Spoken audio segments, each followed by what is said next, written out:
3 deadbolts, 1 door, not a single window that opened from the inside.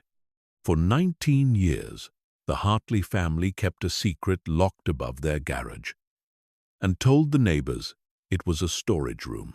It was not a storage room. It was their daughter. They called her cursed. They paid a doctor to make the word disappear from her paperwork, and they paid an asylum to make her disappear from their lives entirely. One signature was all it took. 4 years locked behind steel and barred glass, drugged into silence, written off as broken by the only people who were supposed to protect her. But someone else had been listening. 3 states away, in a tower of glass and old money, an ancient king had spent 3 centuries chasing a bloodline the world believed extinct. And on the night her fury finally shattered every window in that building, he heard her. He was already moving before the echo faded. This is the story of the girl they locked away for being cursed, and the immortal sovereign who tore her prison down stone by stone to call her his queen instead. The town of Ashford Hollow sat in a fold of the Appalachian foothills, where the fog never fully lifted, even at noon, even in summer. It was the kind of town where everyone knew everyone, where the church bell still rang for funerals, and where a family's reputation mattered more than a family's truth. The Hartleys had lived there for 4 generations, respectable people, church-going people, the kind who sat in the second pew from the front and never once missed a Sunday. Nobody outside the family knew what lived in the room above the garage. Wren had not always been hidden. She remembered fragments of an earlier life, brief and golden, before she understood that she was wrong. She remembered her mother's hands, warm and smelling of lavender, braiding her hair on the back porch, while the fireflies came up out of the grass. She remembered laughing so hard once at some joke her father made about the neighbor's dog that the mason jars on the kitchen windowsill had trembled and cracked straight down their centers, and her mother's face had gone the color of ash. She had been 6 years old. Nobody explained it to her. Nobody sat her down and told her, gently, that some children are born with static under their skin, or that some bloodlines carry a hum too old and too strange for a small Appalachian town to hold. Instead, her mother started flinching when Wren laughed too loud.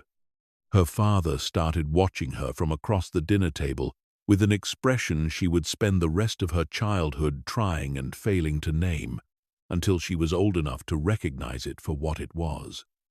Fear. The incidents, as her father began calling them in a clipped, clinical voice, usually reserved for insurance claims, escalated slowly enough that Wren almost didn't notice the walls closing in around her. A candle guttering out every time she cried, frost blooming across her bedroom window in the dead of a Georgia summer the night she had her first nightmare about drowning. The stray cat that used to sleep on the porch railing, dead one morning with no mark on it at all, curled peacefully in the exact spot where Wren had fallen asleep beside it the night before, her small hand resting on its fur. Her mother wept over that cat for 3 days. She did not weep for Wren. By the time Wren turned 12, her eyes had started doing the thing that made her father physically recoil if he caught it happening. It was not constant. It came only in moments of overwhelming feeling, grief, terror, fury, joy, so sharp it hurt.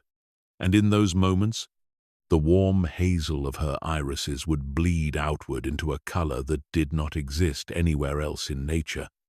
A violet so deep it was nearly black, ringed in a faint, pulsing gold.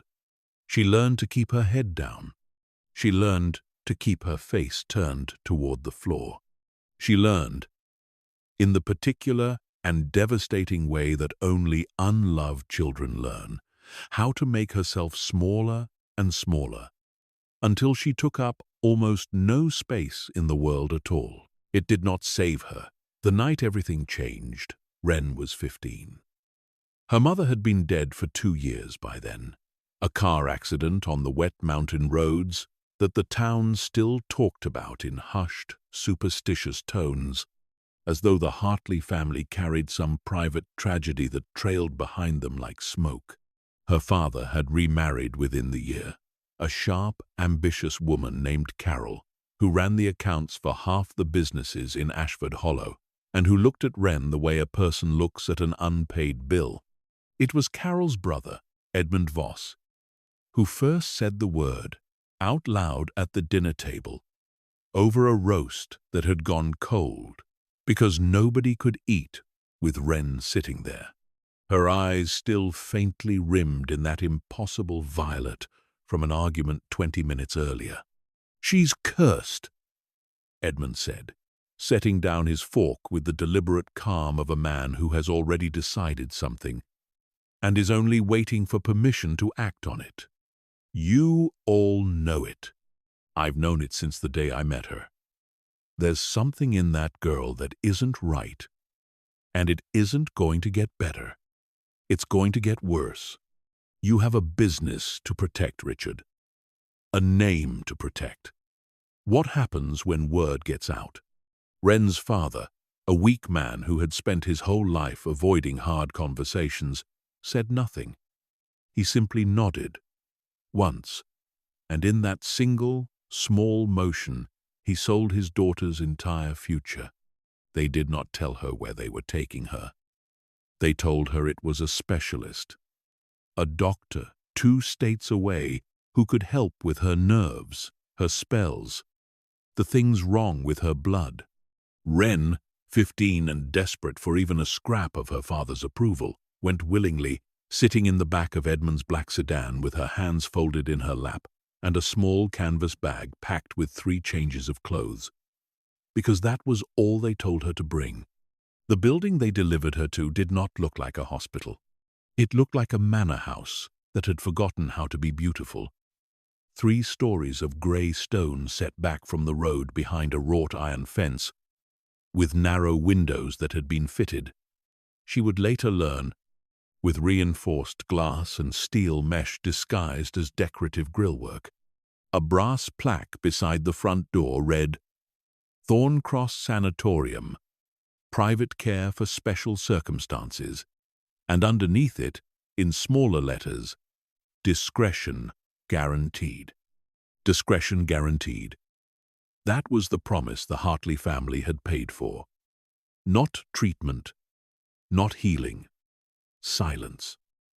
The director of Thorncross was a lean, colorless man named Dr. Silas Crane, with wire spectacles and hands that were always disturbingly warm and dry, no matter the season. He greeted Edmund Voss with the practiced familiarity of a man who had done business with him before, and it was only years later that Wren would understand the true nature of that business, that her uncle had not brought her here out of fear at all, but out of arithmetic. Her mother's estate, and the trust that came with it, required a guardian to manage it until Wren turned 25, or until she was declared permanently incompetent, whichever came first. A permanently incompetent ward required a permanent guardian. A permanent guardian required, above all else, permanence. They signed the papers in the front office, while Wren sat in a hard wooden chair in the hallway, listening through the door, understanding perhaps 1 word in 5 of the legal language drifting through the wood, but understanding with perfect, devastating clarity the tone of it. Business. This was business. She was a line item. When the orderlies came for her, 2 broad-shouldered men in pale blue scrubs who did not meet her eyes, Wren did not fight. She had already learned, in a childhood built entirely around making herself invisible, that fighting only made things worse. She let them lead her down a long corridor that smelled of bleach and something bitter underneath it, into a small room with a single barred window, a cot bolted to the floor, and a steel door that locked from the outside. She did not cry until the door clicked shut. Then she cried for a long time, silently, the way she had trained herself to cry since she was 6 years old, and learned that even grief could shatter glass if she let it get too loud. She would spend the next 4 years of her life inside that building. Thorncross was not, as its brochure promised anxious families, a place of gentle rehabilitation. It was a warehouse for the inconvenient, the too rich to simply disappear, and the too strange to simply be believed. Wren shared the East Wing with perhaps a dozen other patients over the years, though patience was a generous word for what they became inside those walls. There was Margaret, an elderly woman who spoke fluent Latin in her sleep, and whose family had committed her the moment she inherited a fortune they wanted. There was a boy named Toby, no older than 10, who could make the lights flicker when he was frightened, and who was frightened almost constantly because the staff had learned that his fear was useful for testing the building's electrical wiring. There was a woman everyone called simply the Nightingale because nobody, not even Dr. Crane, could get her real name out of her, who sang low and beautiful in a language that did not exist in any linguistics textbook, and who bore faint, healed-over scars on her throat that Wren, in later years, would recognize for exactly what they were. Dr. Crane ran his sanatorium with the meticulous cruelty of a man who believed himself to be a scientist rather than a jailer. Every patient received a daily regimen of medication, thick, chalky liquids administered under close supervision that left Wren's mind wrapped in permanent grey wool, her thoughts arriving late and leaving early, her body heavy in a way that had nothing to do with sleep. She learned, over months and then years, to hide the pills beneath her tongue and spit them into her pillowcase after lights out. A small rebellion that took every ounce of patience she had, because Crane's staff watched with the flat, bored attention of people paid very well to notice everything. It was on the nights she managed to avoid the medication that Wren began, slowly and in secret, to understand what she actually was. She discovered it first in the dark, lying awake on her cot while the building settled around her, listening to Toby cry 2 doors down and the Nightingale humming her strange, low song across the hall.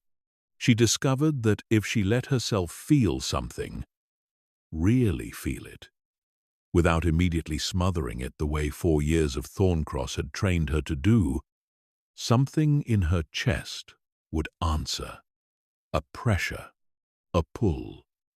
Once, deep in her second winter there, she let herself remember her mother's hands braiding her hair on the porch.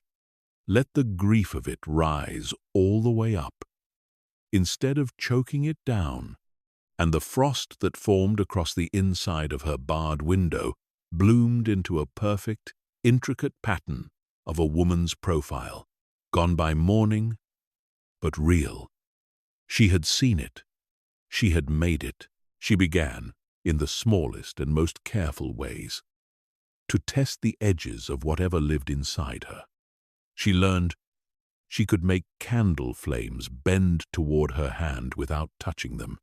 She learned that on the nights the pressure inside her chest grew too great to contain, the pipes in the walls would groan and shudder, and once, memorably, every clock on the East Wing stopped at exactly the same minute.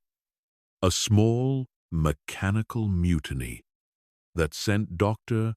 Crane into a 2-day investigation that turned up nothing, because there was nothing to find except a 15, then 16, then 17-year-old girl learning in absolute secrecy that she was not broken. She was becoming what Wren did not know, could not have known. Locked away in a stone building in the Appalachian fog, was that somewhere far beyond the walls of Thorncross, in a city she had never seen, an ancient and terrible king had been listening for exactly the sound she made in the dark. 3 states away, in a city of glass towers and old money, the vampire king known to the mortal world as Adrian Voss Marchetti, chairman of a shipping and logistics empire that spanned 6 continents, sat alone in the highest room of his private tower and listened to a silence that had lasted 300 years. To his own kind, the ancient covens who ruled the hidden veins of the eastern seaboard from boardrooms and ballrooms alike, he was known by an older and heavier title. He was the night-born sovereign, last surviving heir of a bloodline that stretched back to the fall of Constantinople. A king whose word could end a coven or crown one, whose court numbered in the hundreds, and who had not, in all his 3 centuries of unchallenged rule, taken a bride. It was not for lack of offers. Every decade brought a fresh procession of daughters from the old families, dressed in silk and dripping in inherited jewels, paraded before his throne like livestock at auction. Adrian turned every one of them away, and the covens had long since stopped asking why, because the answer, when he bothered to give one, was always the same, delivered in the flat, final tone of a man reciting a fact rather than an opinion. He was waiting for something the others did not have. He did not explain further. He did not need to. The truth, buried deep enough that even his closest advisors did not know the whole of it, was that Adrian had spent 300 years searching for a single bloodline that the covens believed had been extinguished in 1700 and something, burned out of the historical record by a purge so thorough that even the old grimoires spoke of it only in careful, coded fragments. The bloodline of the Aurelian witches, mortal women born once in a generation with the rare and terrifying gift of resonance, an ability to bend the world itself through feeling alone, unmediated by ritual or blood magic or any of the careful architecture the vampire covens had built over centuries to control their own power. Adrian had known one of them. Once. Her name had been Seraphine, and she had died in his arms in the autumn of 1718, burned at the stake by a mob, whipped into frenzy by a rival coven that could not stomach the idea of a mortal woman with power enough to unmake them. He had arrived too late. He had spent every year since telling himself that if he had only been faster, only listened harder, only trusted the strange electric pull in his chest that had woken him from centuries of careful, controlled restraint, he might have saved her. He had never stopped listening since. It was not literal hearing, not in the way a human understood the word. It was a resonance, a frequency that lived beneath the audible world, one that only a creature as old and as attuned to the currents of power as Adrian could perceive at all. And even he caught it only in fragments. In the deep hours of the night, when the city's noise fell away, and something ancient in his blood strained toward a sound it had not heard clearly in 3 centuries. For most of those 300 years, the frequency had been silent. Then, roughly 4 years ago, it had returned, faint and inconsistent. A single thread of resonance so distant and so heavily muffled that Adrian had spent months convinced he was imagining it, chasing a ghost out of grief rather than truth. He had dispatched trackers, quiet and discreet men and women in his employ, who specialized in finding things the rest of the world had lost. He had followed leads through 3 states, through half a dozen false starts, through one devastating month where the trail went cold entirely. And he had allowed himself, for the first time in a century, something dangerously close to despair. And then, 8 months ago, the resonance had sharpened. Not much. A degree, perhaps 2. The way a radio signal clarifies as you draw nearer to the tower broadcasting it. But it was enough. Enough to narrow the search to a single region of the Appalachian foothills, a fog-choked stretch of mountain country that, according to public record, contained nothing more remarkable than a handful of small towns and one private psychiatric facility with an unusually high fence and an unusually low profile. Adrian had sent a tracker named Cormac to investigate Thorncross Sanatorium 11 months prior.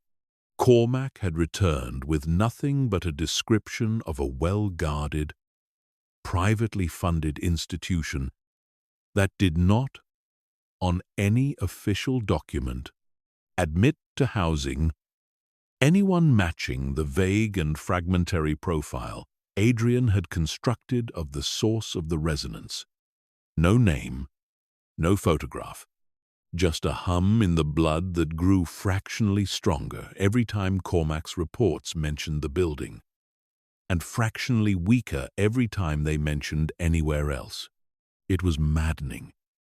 It was also, Adrian had come to understand, over 8 months of careful, obsessive tracking. The closest he had come to Seraphine's frequency in 300 years, and he was not a king who abandoned a hunt once the scent had been found. He was simply, for reasons of caution that had kept both himself and his covens alive for centuries, a king who did not move until he was certain. That certainty arrived on an ordinary Tuesday evening in early autumn, delivered not by Cormac's careful reports, but by the resonance itself, which detonated through Adrian's chest with a violence he had not felt since the night Seraphine died. He was in the middle of a court session when it happened, seated on the raised dais of his private hall, while a dispute between 2 minor coven houses droned on beneath him, when the frequency he had spent 3 centuries chasing suddenly, catastrophically, screamed. It was not a sound. It was a feeling, grief and fury and terror braided together into something with weight and shape, radiating outward from somewhere far to the south, with a force that rattled the ancient chandeliers overhead and sent every vampire in the hall to their knees, clutching their skulls against a pressure they could not name and had never felt before. Adrian rose from his throne so fast the ancient oak cracked beneath his hands. His crimson eyes blown wide, his entire body angled south like a compass needle, finding true north for the first time in his immortal life. "Cormac," he said, and his voice carried a note none of his court had ever heard in it before, something raw and unguarded and almost human. "Get me everything on Thorncross Sanatorium. Everything. I want the architectural plans, the staff roster, the ownership records, and I want them within the hour." Nobody in that hall had ever seen their king move with anything less than perfect, glacial control. Nobody in that hall had ever heard him raise his voice. They watched him now, this ancient and terrible sovereign who had ruled them with icy composure for 300 years, standing at the foot of his own throne with his hands trembling, and understood, all at once, and without a single word being spoken, that whatever lived inside that building 3 states south had just become the single most important thing in their king's very long life. It took Cormac 40 minutes to return with a file that confirmed, in the cold clinical language of property records and licensing documents, what Adrian's blood had already screamed at him. Thorncross Sanatorium had one long-term resident whose commitment paperwork, buried under 3 layers of legal obfuscation and a very generously bribed county clerk listed a diagnosis so vague as to be meaningless, and a guardianship arrangement that gave a man named Edmund Voss full control over a trust fund that would revert, in its entirety, to a young woman named Wren Hartley on the date of her 25th birthday. Or, the paperwork noted in language that made Adrian's fangs ache with the need to tear something apart, upon a formal declaration of permanent incompetence, at which point the trust would remain under Edmund Voss's control indefinitely. Adrian read the name Wren Hartley perhaps a dozen times before he trusted himself to speak again. "How long has she been there?" he asked. And Cormac, a man who had served his king for over a century and had never once heard that particular tone in his voice, answered carefully, watching the way Adrian's hands had curled into fists against the arms of his broken throne. 4 years, my lord. She was committed at 15. She's 19 now. 4 years. Adrian did the arithmetic without wanting to.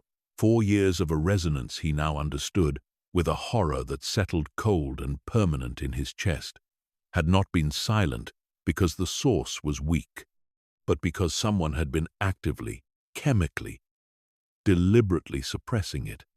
4 years of a girl locked in a stone building, drugged into submission, her power caged and starved and misunderstood by everyone entrusted with her care, while he had spent those same 4 years cautiously, carefully, methodically chasing a trail he could have closed in a single night if he had simply trusted the pull in his own chest from the very beginning. "Prepare the cars," Adrian said, and this time his voice had gone perfectly, terrifyingly calm. The voice of a king who has stopped deliberating and started deciding. "And send word to the covens that court is adjourned indefinitely. I am going south." Inside Thorncross, the Tuesday evening that shattered the silence of 3 centuries had begun like any other, which was to say, quietly, grey, and governed by routine so rigid it had worn a groove into Wren's mind deep enough to feel almost like peace. Dinner at 5, medication at 6, lights out at 9. She had learned, over 4 years, to survive by shrinking her entire existence down to the width of that groove, and for a long time it had worked. It stopped working the day Dr. Crane decided to test her. Wren did not know, and would not learn until much later, that Dr. Crane had never believed the vague diagnosis on her intake paperwork any more than the county clerk who filed it had. Crane was not, whatever his framed medical degrees suggested, a man interested in healing anyone. He was a man who had built a very profitable second career, selling information quietly and to the right buyers about patients whose conditions did not appear in any human medical textbook. For years, he had assumed Wren's occasional incidents, the cracked glass, the dead cat, the frost patterns nobody could explain, were simply the overactive imagination of a traumatized teenager, and the coincidences that traumatized teenagers tend to notice. But over the past year, watching her more closely, cataloging her episodes with the same clinical patience he applied to everything, he had begun to suspect otherwise.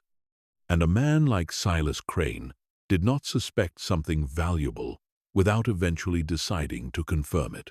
He chose the nightingale as his instrument because he had noticed, in his careful cataloging, that Wren's episodes correlated most strongly with the rare evenings the 2 women were allowed in the same recreation room, the only 2 patients in the East Wing who seemed to understand each other without needing words. He ordered the nightingale moved to isolation that Tuesday morning, on no pretext at all beyond his own curiosity, and told the orderlies, in a tone that brooked no argument, to make sure Wren watched it happen. They dragged the Nightingale out of the recreation room at 4 in the afternoon, 2 orderlies each gripping an arm, while she fought them with a desperate, wordless strength that told Wren more clearly than any diagnosis ever could, that whatever the Nightingale was, she was afraid, truly afraid. In a way, she had never been afraid of Thorncross before. Wren stood frozen by the window, her medication due in 2 hours, her mind still clear enough to understand exactly what she was watching and exactly how helpless she was to stop it. "Leave her alone," Wren said, and her voice came out smaller than she wanted it to, smaller than the fury building behind her ribs. Dr. Crane, standing in the doorway with a clipboard held against his chest like a shield, turned to look at her with an expression of mild, clinical interest.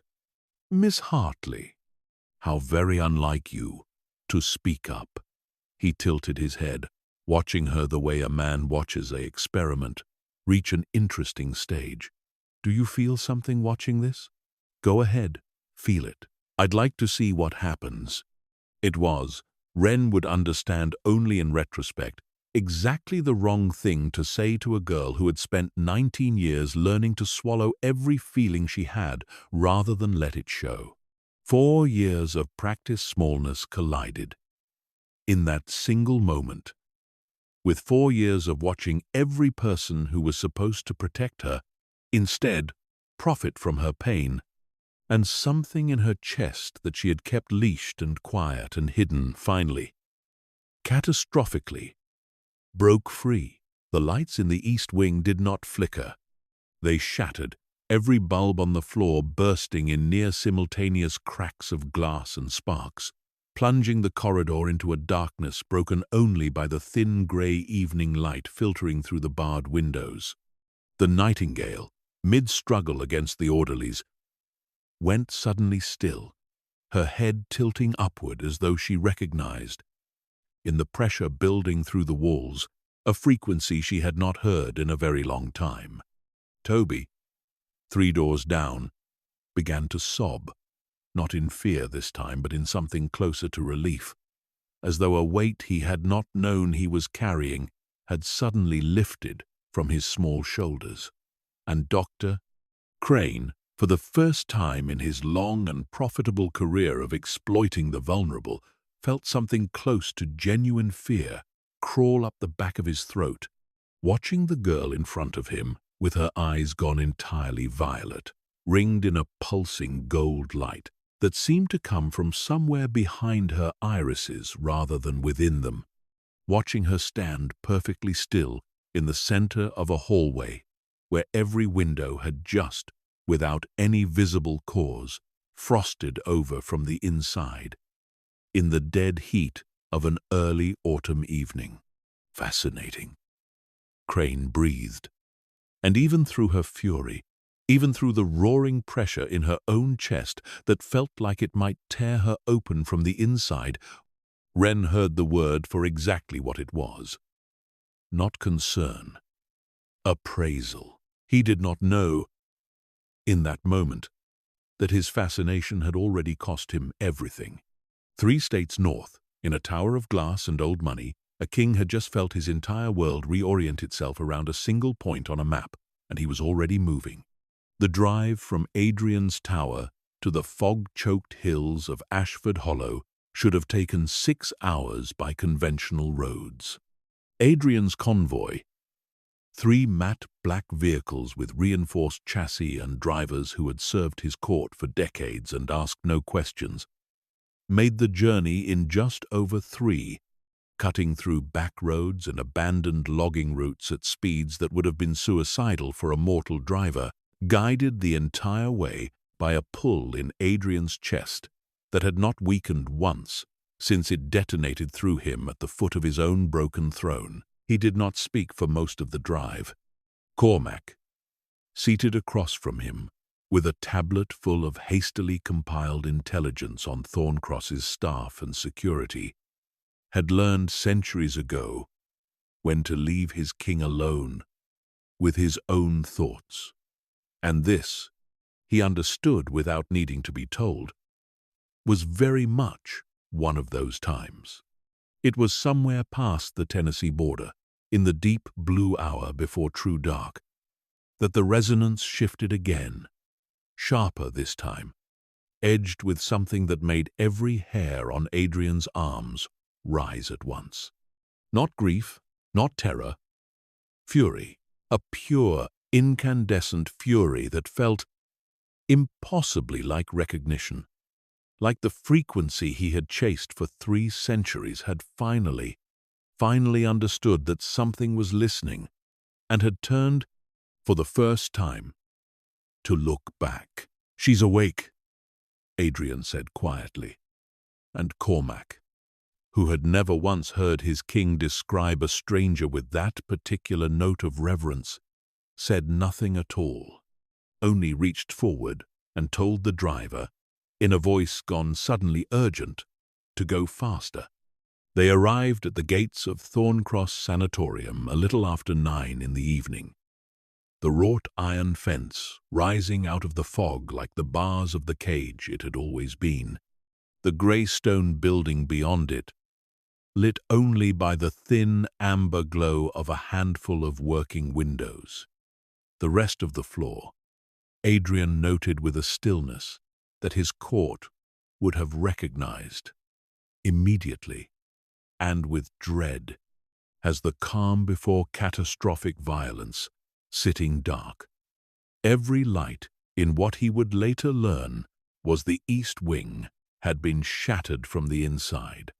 He stood at the gate for a long moment, his crimson eyes fixed on the building, the resonance in his chest no longer a distant pull but a roaring physical presence, as though whatever lived behind those stone walls could feel him standing there and was straining with everything she had left toward the fence.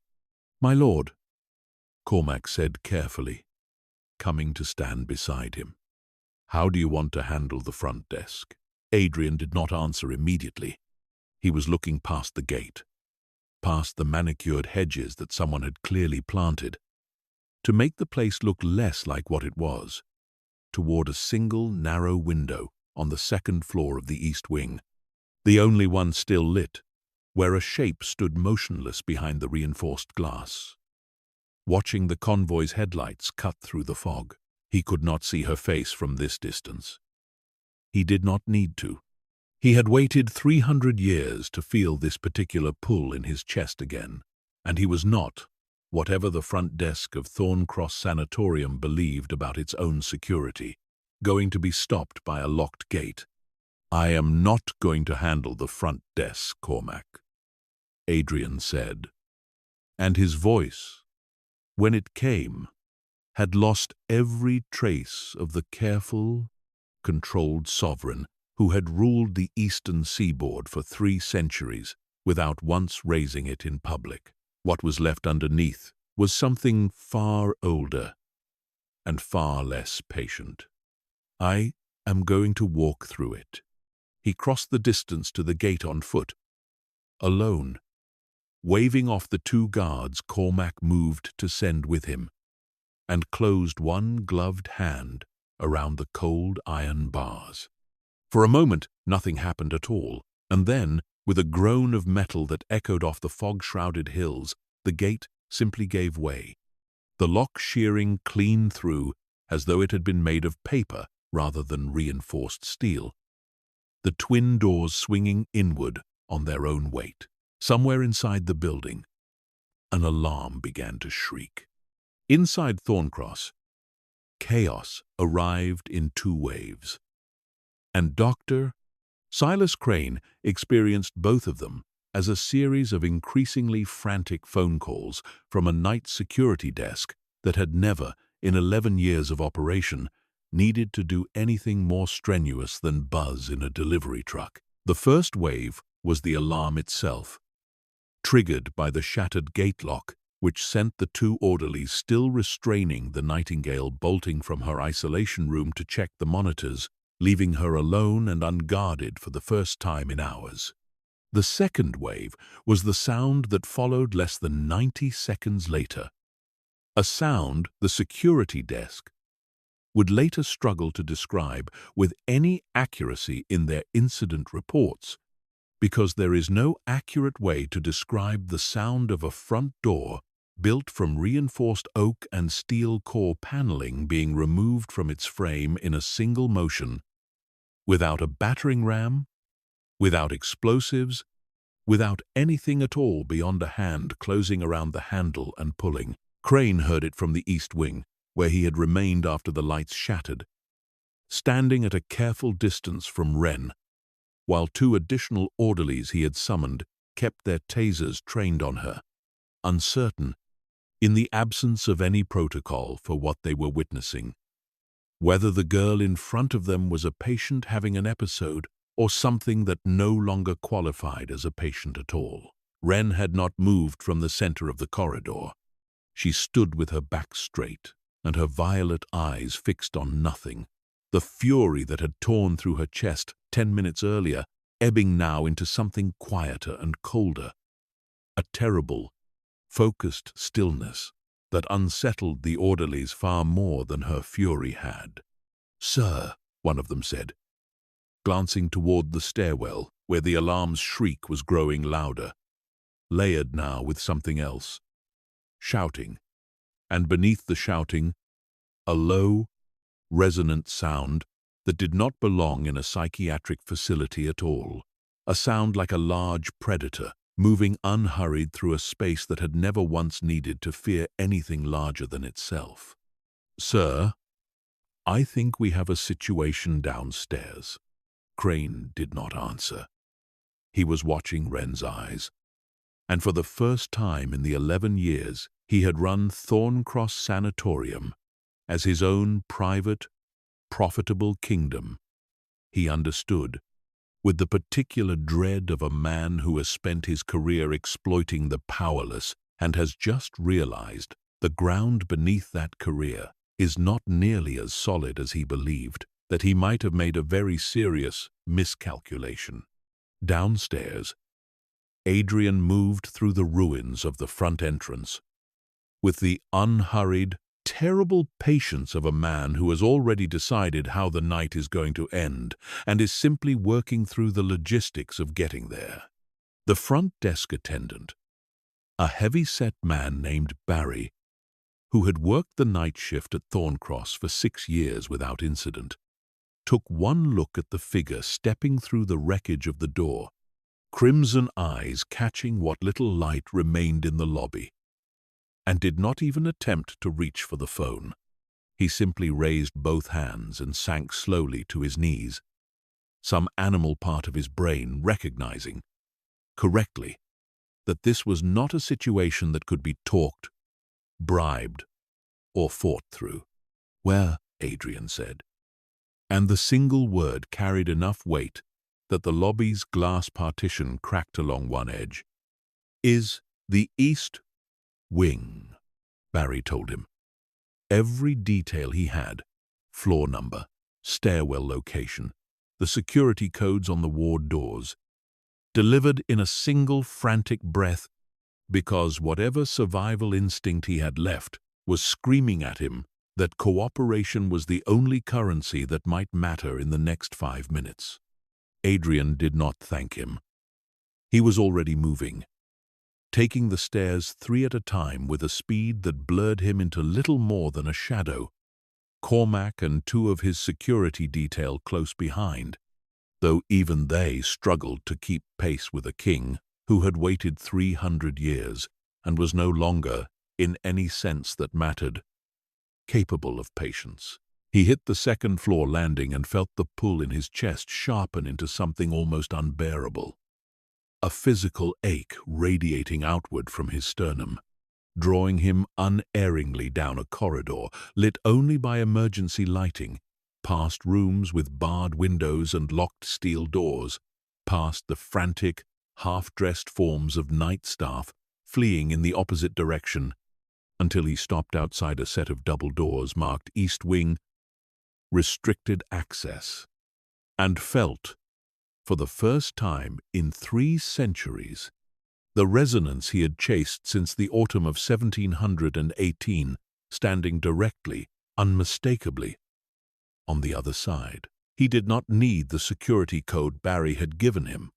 The doors, like the gate before them, simply gave way beneath his hand, the reinforced steel bending outward with a scream of metal that echoed down the corridor, and Adrian stepped through the wreckage into the east wing of Thorncross Sanatorium, into a hallway lit only by moonlight through frosted, shattered windows, and saw her. She was standing exactly where the resonance told him she would be, in the center of a corridor littered with broken glass, her hair a dark tangle around her shoulders, her thin hospital-issue clothing hanging loose on a frame that had clearly not seen enough food in recent memory.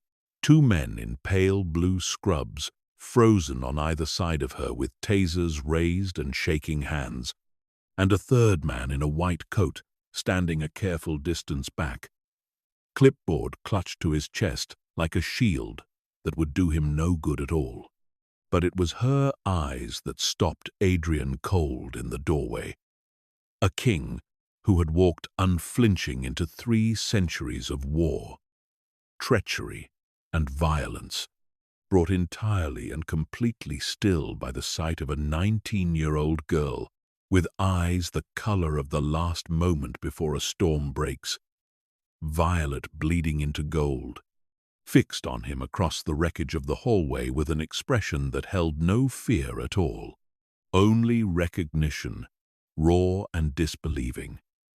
The same recognition roaring through his own chest, as though some part of her had been listening for him just as long as he had been listening for her, and had simply been waiting, in the dark, for the door to finally open.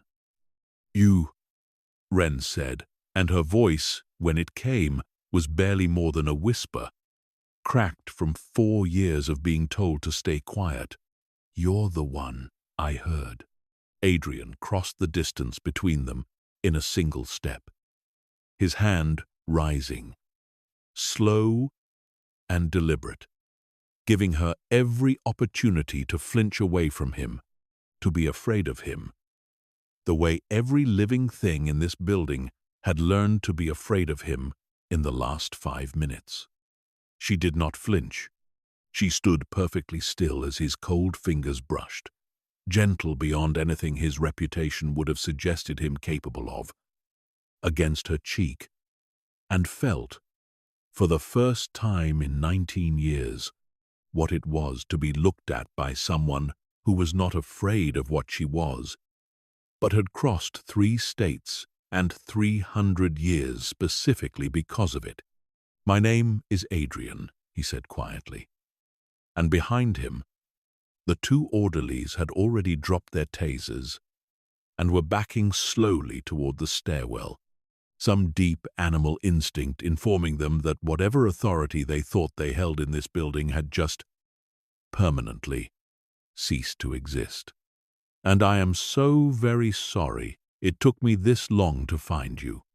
Dr. Silas Crane, still frozen by the far wall with his clipboard clutched uselessly against his chest, chose that exact moment to make the second serious miscalculation of his evening. "I don't know what you think you're doing," he said, his voice climbing toward a register that betrayed exactly how much of his composure had already fractured. "But that patient is under my legal guardianship's medical care. And if you think you can simply walk in here and—" He did not finish the sentence. Adrian turned his head, slow and unhurried, and looked at Dr. Silas Crane with an expression that made every remaining working light bulb in the East Wing flicker once, violently, before going still.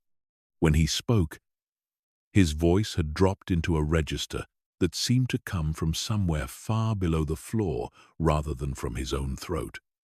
Resonant and ancient and entirely without mercy. "You have 4 years to answer for," Adrian said, "and I'm going to require every single one of them explained to my satisfaction before this night is finished."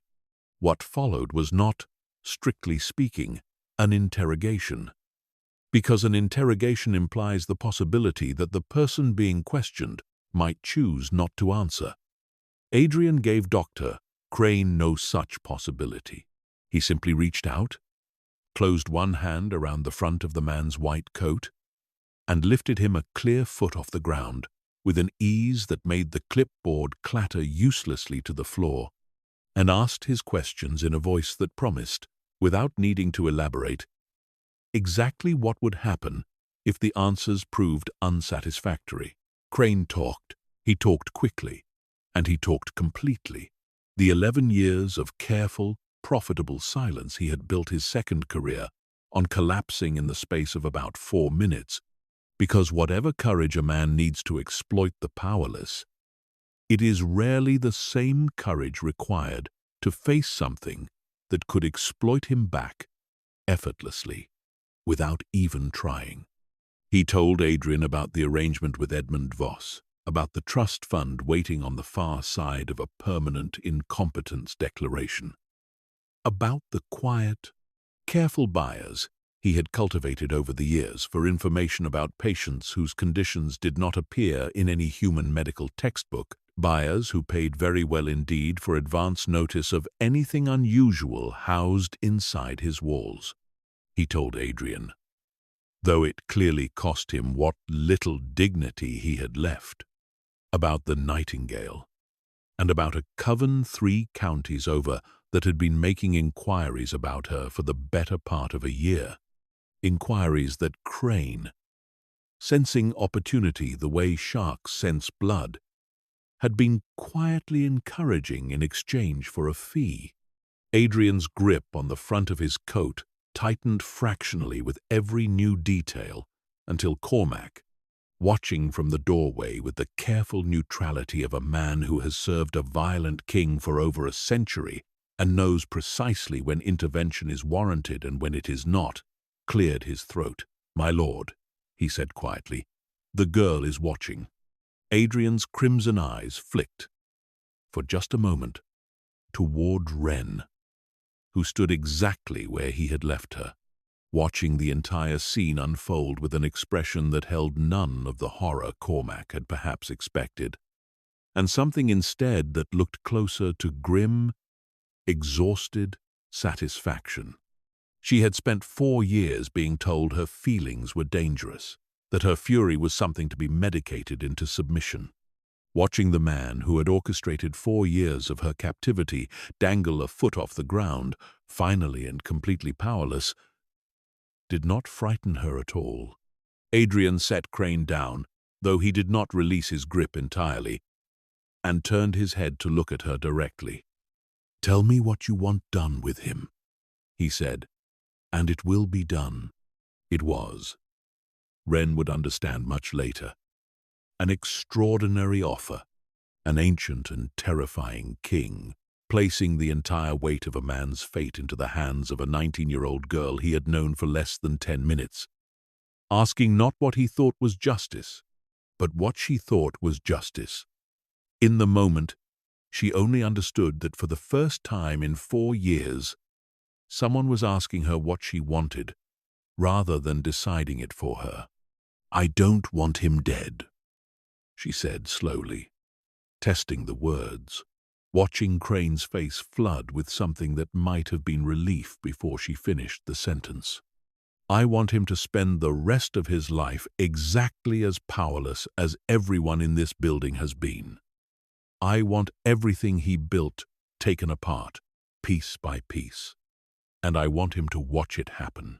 Adrian's mouth curved, slow and sharp, into something that was not quite a smile.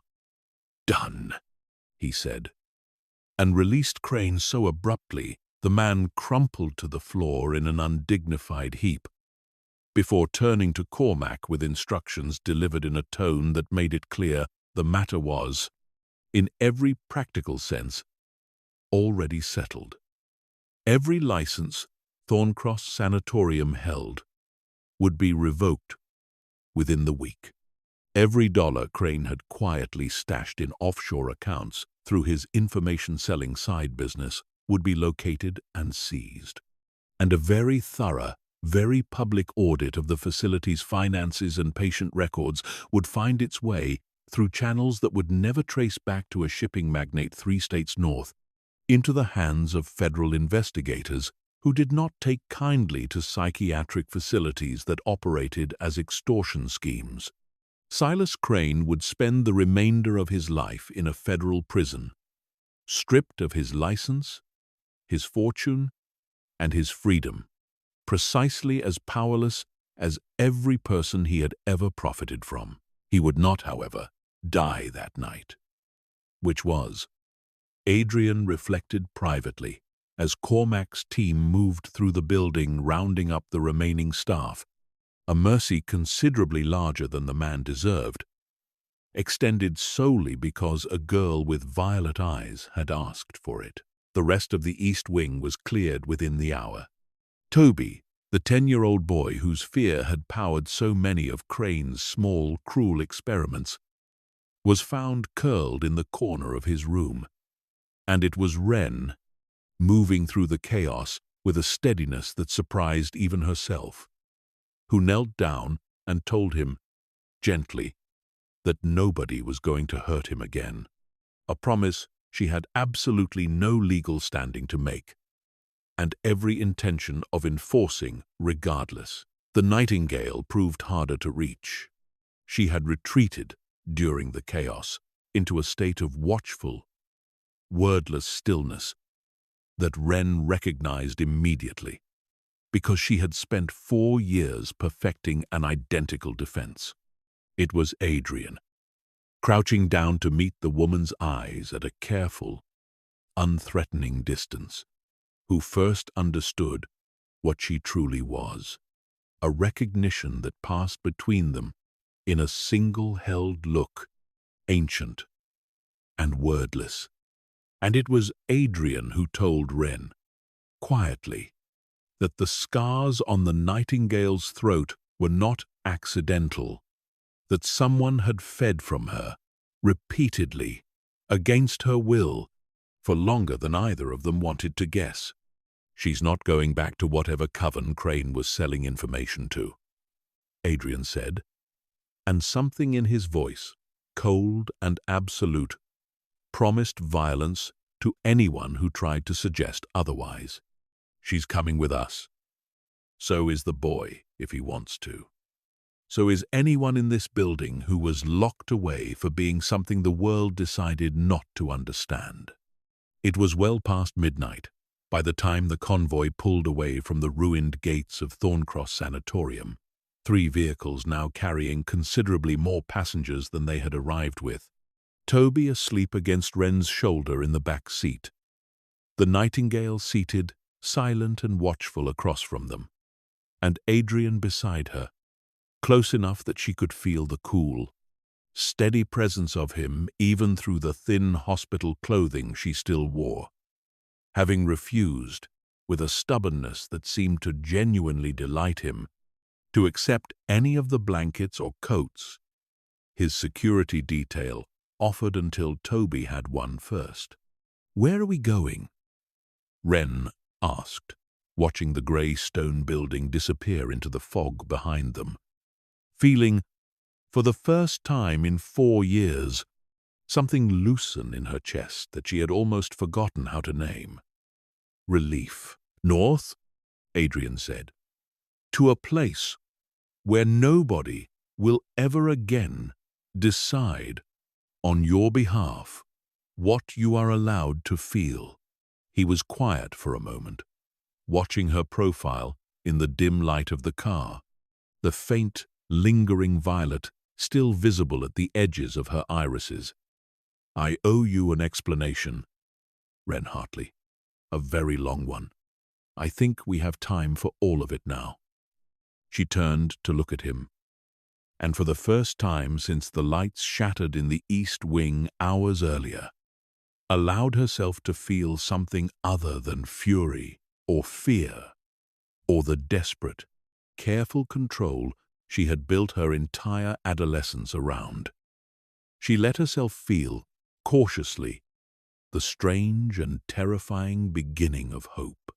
"Then start talking," she said, and Adrian, king of 3 centuries and a court of hundreds, a man who had not smiled without calculation in longer than he could accurately remember, found himself smiling anyway, entirely without meaning to, at the particular tone of a girl who had spent 4 years being told to be quiet and had clearly decided she was done with that forever. He began, as the convoy carried them north through the fog-choked hills and toward a life neither of them yet understood the full shape of. With the autumn of 1718, and a woman named Seraphine, and a debt 3 centuries old that he had finally, after everything, found a way to begin repaying. He told her about Seraphine slowly, in the unhurried cadence of a man who had carried a story alone for 300 years and had never once had the chance to set it down in front of someone who might actually understand its weight. He told her about a small village outside Florence, about a woman who could calm a riot with nothing but the sound of her own voice, about the rival coven that had watched her gift with envy curdling into fear, and about the mob they had quietly, deliberately incited against her. Dressed up in the language of witchcraft and village superstition, so that no one would ever trace the true architects of her death. He told her he had been 3 days away when it happened, chasing a lead on the coven's plot that turned out to be exactly the distraction it was designed to be, and that he had arrived at the village square in time to see the smoke rising and nothing else.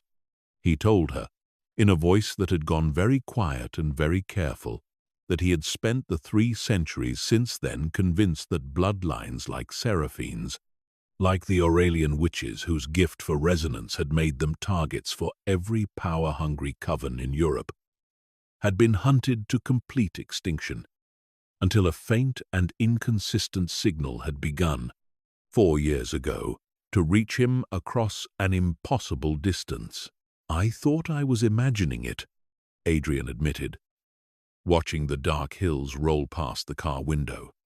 "For months, I told myself it was grief playing tricks on an old man's mind. It took me 4 years to trust it enough to act. 4 years I could have spent finding you sooner, if I had simply had the courage to believe in what I was hearing."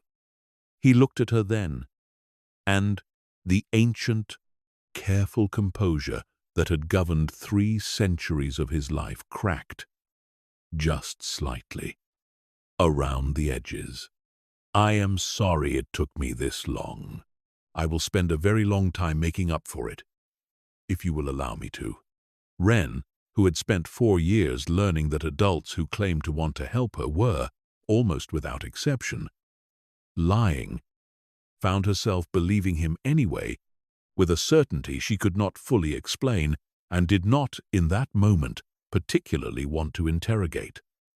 "The Aurelian witches," she said instead, testing the shape of the words. "Is that what I am?"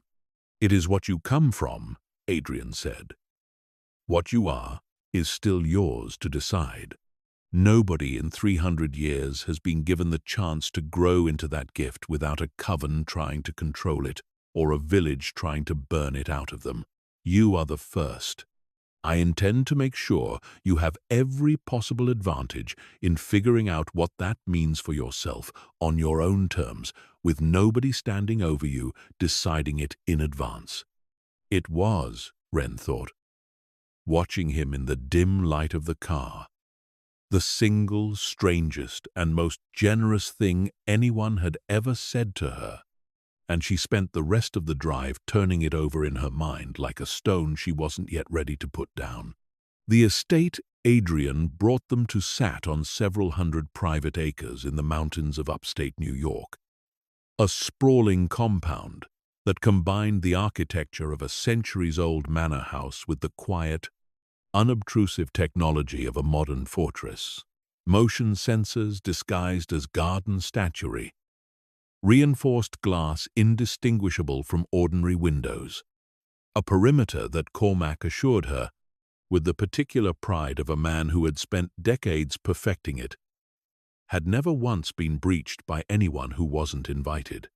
The gates opened onto a long drive lined with old-growth pine, and at the end of it, lit warm and gold, against the pre-dawn dark, stood a house larger than anything Wren had ever imagined she might one day be welcome inside. She was given a suite on the estate's east side, chosen deliberately, Adrian told her, for the way its windows caught the morning light, a small and oddly touching gesture from a man who had clearly spent most of his existence in careful control of every detail around him.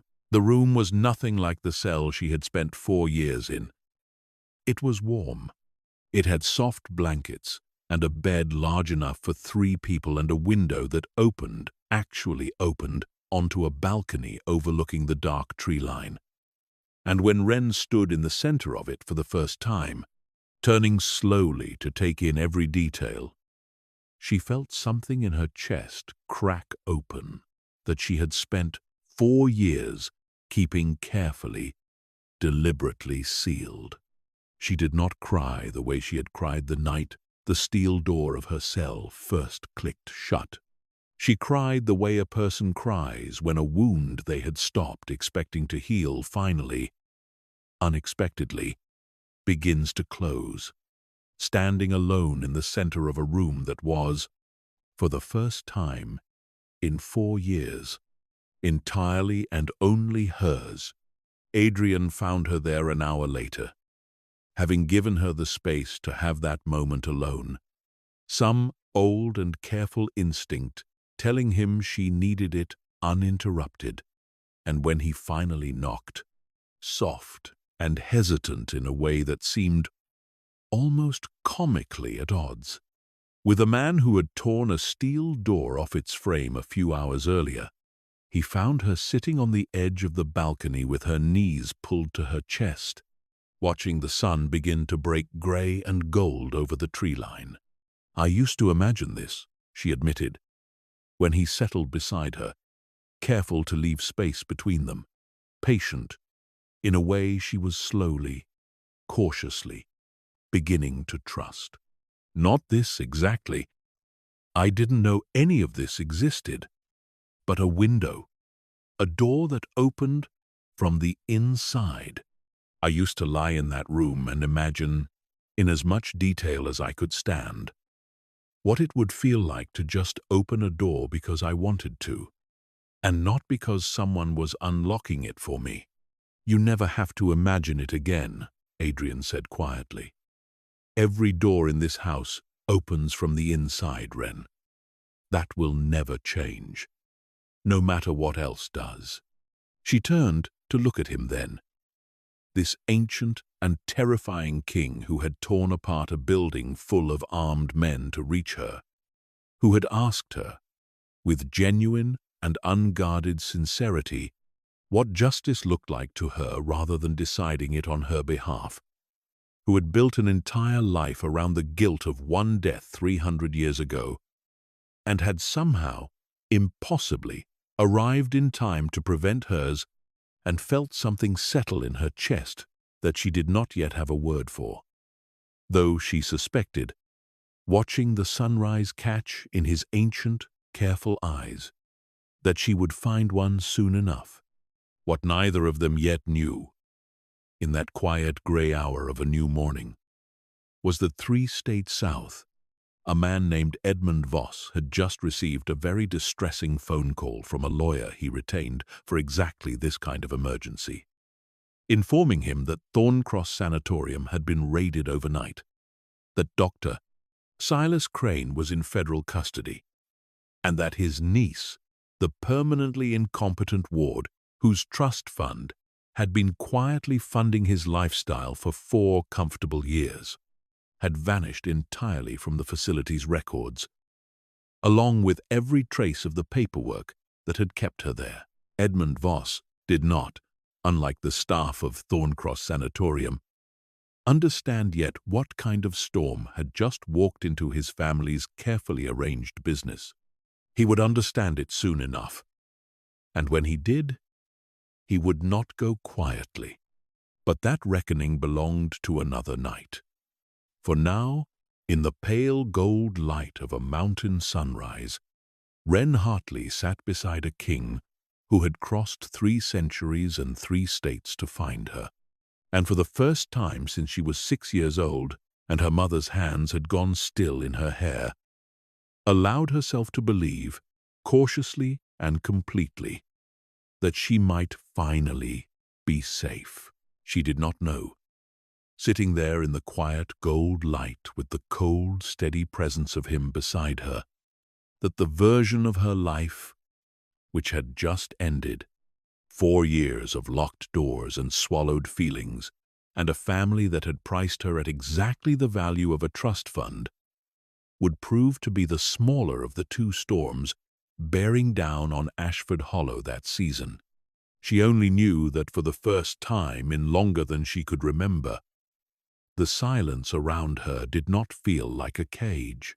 It felt, instead, like the held breath before something enormous and unwritten, and she found, watching the sun climb fully over the tree line beside a man who had waited 300 years to feel this particular kind of hope again, that she was no longer afraid of what came next.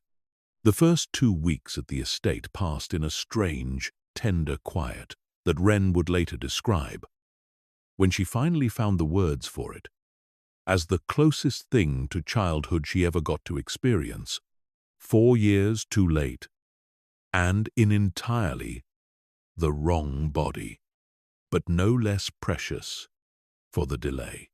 Adrian gave her exactly what he had promised in the grey light of that first sunrise. Space, time, doors that opened from the inside. He did not push her to talk about Thorncross, though he made it clear, in the careful, patient way he made most things clear to her, that he was ready to listen the moment she wanted to. He did not push her to understand her power any faster than she was ready to. Instead, he simply made himself present, a steady, cold, ancient presence at the edge of her days, teaching her the layout of the house, introducing her slowly to the handful of staff, discreet and loyal enough to be trusted with the truth of who lived among them, and watching, with an attentiveness that would have unsettled her from anyone else, for the moments when the weight of 4 stolen years threatened to pull her back under.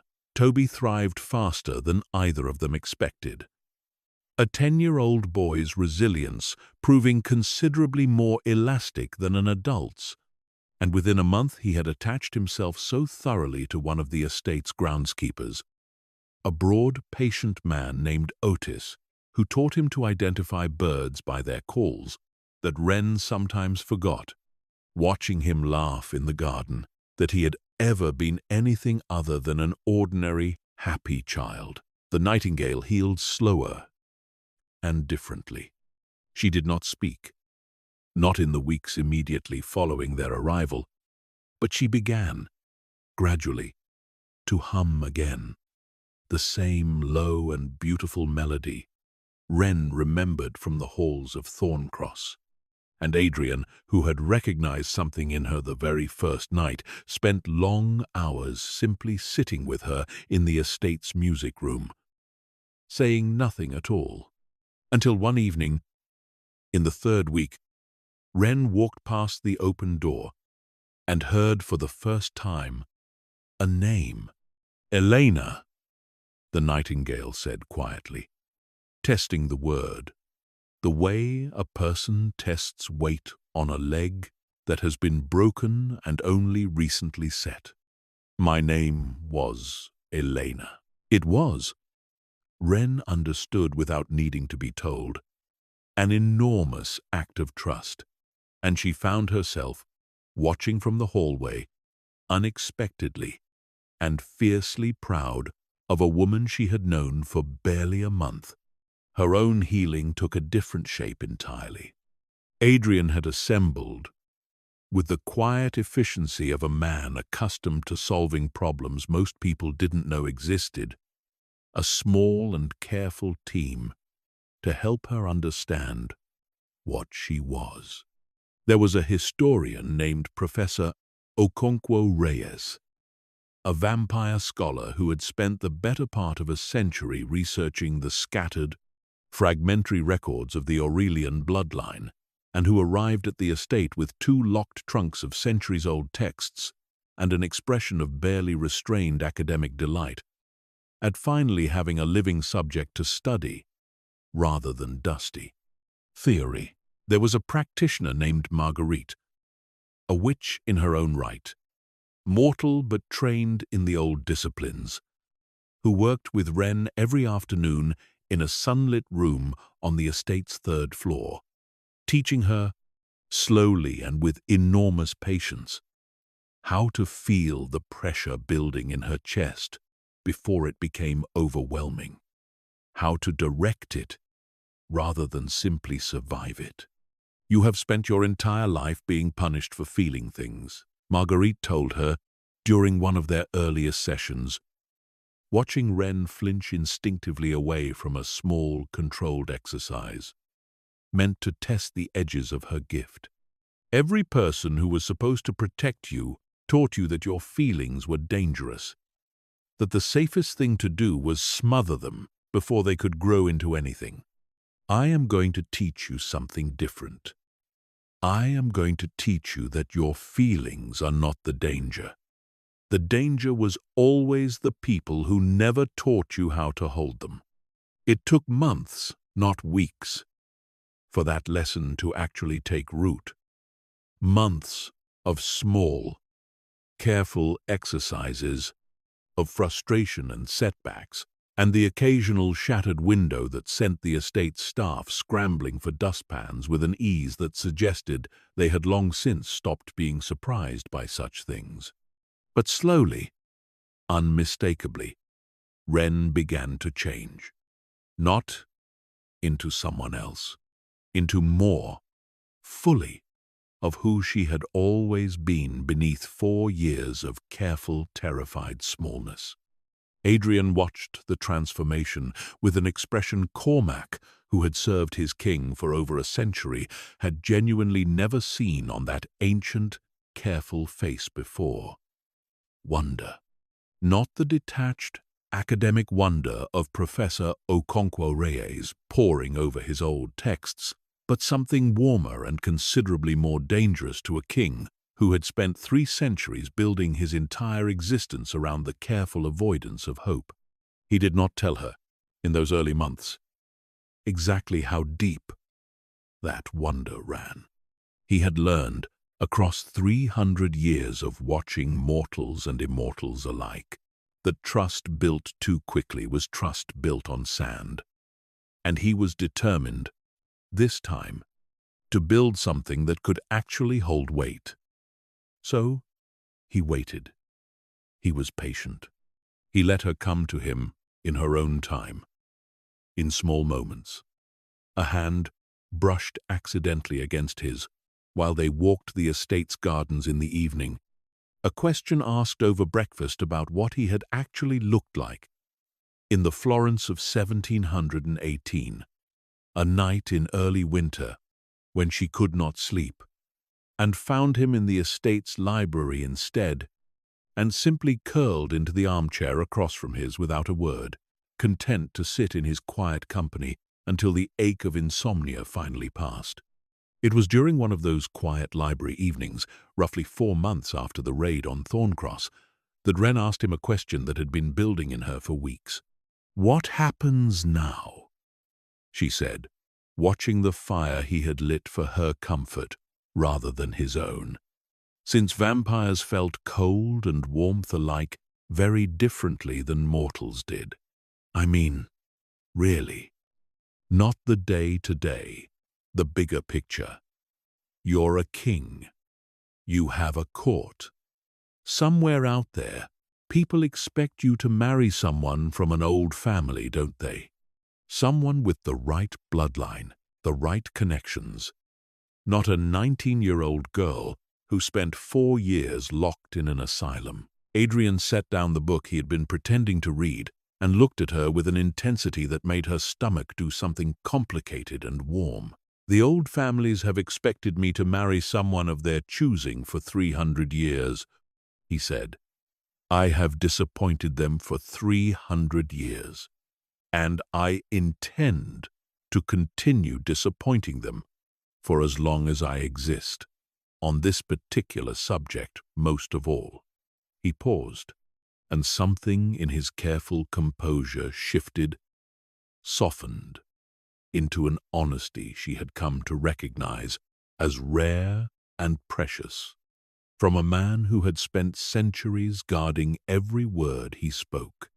You are not a consolation, Wren. You are not what I settled for after failing to save Seraphine. I want to be very clear about that, because I think some part of you is still waiting for me to explain you away as an old grief wearing a new face. And I need you to understand that is not what this is. Then what is it? She asked, and her voice had gone very quiet, very careful, the voice of someone asking a question she was not entirely certain she was ready to hear the answer to. Adrian rose from his chair and crossed the room to kneel in front of hers. An act of physical deference that would have scandalized his entire court had they witnessed it. An ancient sovereign lowering himself before a girl not yet 20 years old, and took her hands in his cold, careful ones. It is this, he said.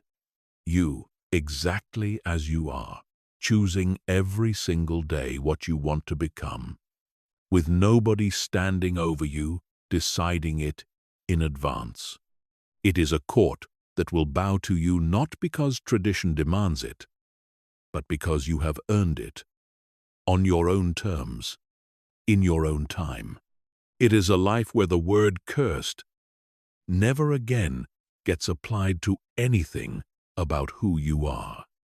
He paused, and his crimson eyes, when they met hers, held nothing of the calculated distance he showed the rest of the world. It is, if you will eventually have me, everything I have to offer, for as long as you want it. Wren did not answer him with words. She answered him by closing the last small distance between them and kissing him, slow and deliberate. A girl who had spent 4 years having every choice made for her finally, fully, making one entirely her own. That fragile, hard-won peace lasted exactly 6 more weeks before the second storm Adrian had sensed coming since the night of the raid finally broke. It began, as these things so often did, with money. Edmund Voss had spent the 4 months since the raid on Thorncross in a state of escalating, quietly furious desperation. The trust fund that had kept him comfortable for 4 years had reverted, upon Wren's disappearance from the county's guardianship records, into a legal limbo that his lawyers could not untangle, because untangling it required locating a ward who had vanished so completely from every official record that even the private investigators Edmund hired, at considerable expense, could not find so much as a trace of her. His sister Carol had left him within the month, unwilling to be associated any further with a scandal that had already made the local papers, in careful, sanitized language, as an investigation into misconduct at a private care facility. His business relationships, built for years on the quiet confidence of a man with access to family money, began to fray. By early winter, Edmund Voss was a man with nothing left to lose, which made him, as men in that particular position so often become, considerably more dangerous than he had ever been while he still had something to protect.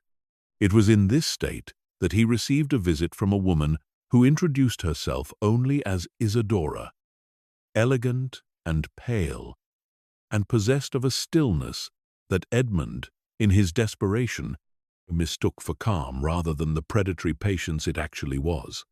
She arrived at his rented apartment on a grey December evening with an offer that seemed, to a man drowning in debt and disgrace, like nothing short of salvation. She knew where his niece had gone. She knew who had taken her.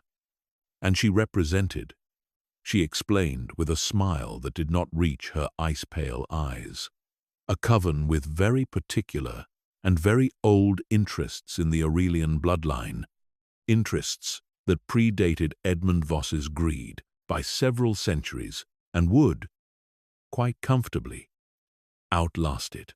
"We do not want to hurt her," Isidora said, settling into Edmund's shabby armchair with the unhurried grace of a woman who had never once in her considerable lifetime needed to worry about furniture. "We want to study her, contain her, carefully and safely, and use what she can do for purposes considerably larger than one broken little king's romantic obsession. In exchange for your assistance in locating and securing her, my coven is prepared to offer you a sum that will make the trust fund you lost look like pocket change." Edmund Voss did not ask what containing her would actually mean for his niece. He did not ask what studying her would look like. In practice, at the hands of a coven old enough and cold enough to view a 19-year-old girl as nothing more than a resource to be extracted, he asked only one question, the same question he had been asking, in one form or another, his entire self-interested life. "How much?" Isidora told him. It was, as promised, an extraordinary sum, and Edmund Voss, a man who had already sold his niece once for considerably less, agreed without a single moment's hesitation. The coven Isidora represented was not one Adrian's court dealt with often, and for good reason. They called themselves, in the old records Professor Okonkwo Reyes had spent decades compiling, the Obsidian Accord, a shadowy confederation of ancient houses that had survived the centuries not through the kind of open political power Adrian's own court wielded, but through careful, patient acquisition of wealth, of influence, and above all, of anything rare enough to be worth possessing. It was the Obsidian Accord. Professor Okonkwo Reyes explained to Ren and Adrian both, gathered around the long table in the estate's library, with his oldest and most fragile texts spread carefully before them that had orchestrated the purge of the Aurelian witches 3 centuries earlier, not out of fear, as the surviving fragments of history suggested, but out of a considerably colder and more practical motive. They did not want the bloodline destroyed, the professor said, adjusting his spectacles with the particular gravity of a scholar delivering a conclusion he wished, personally, were not true.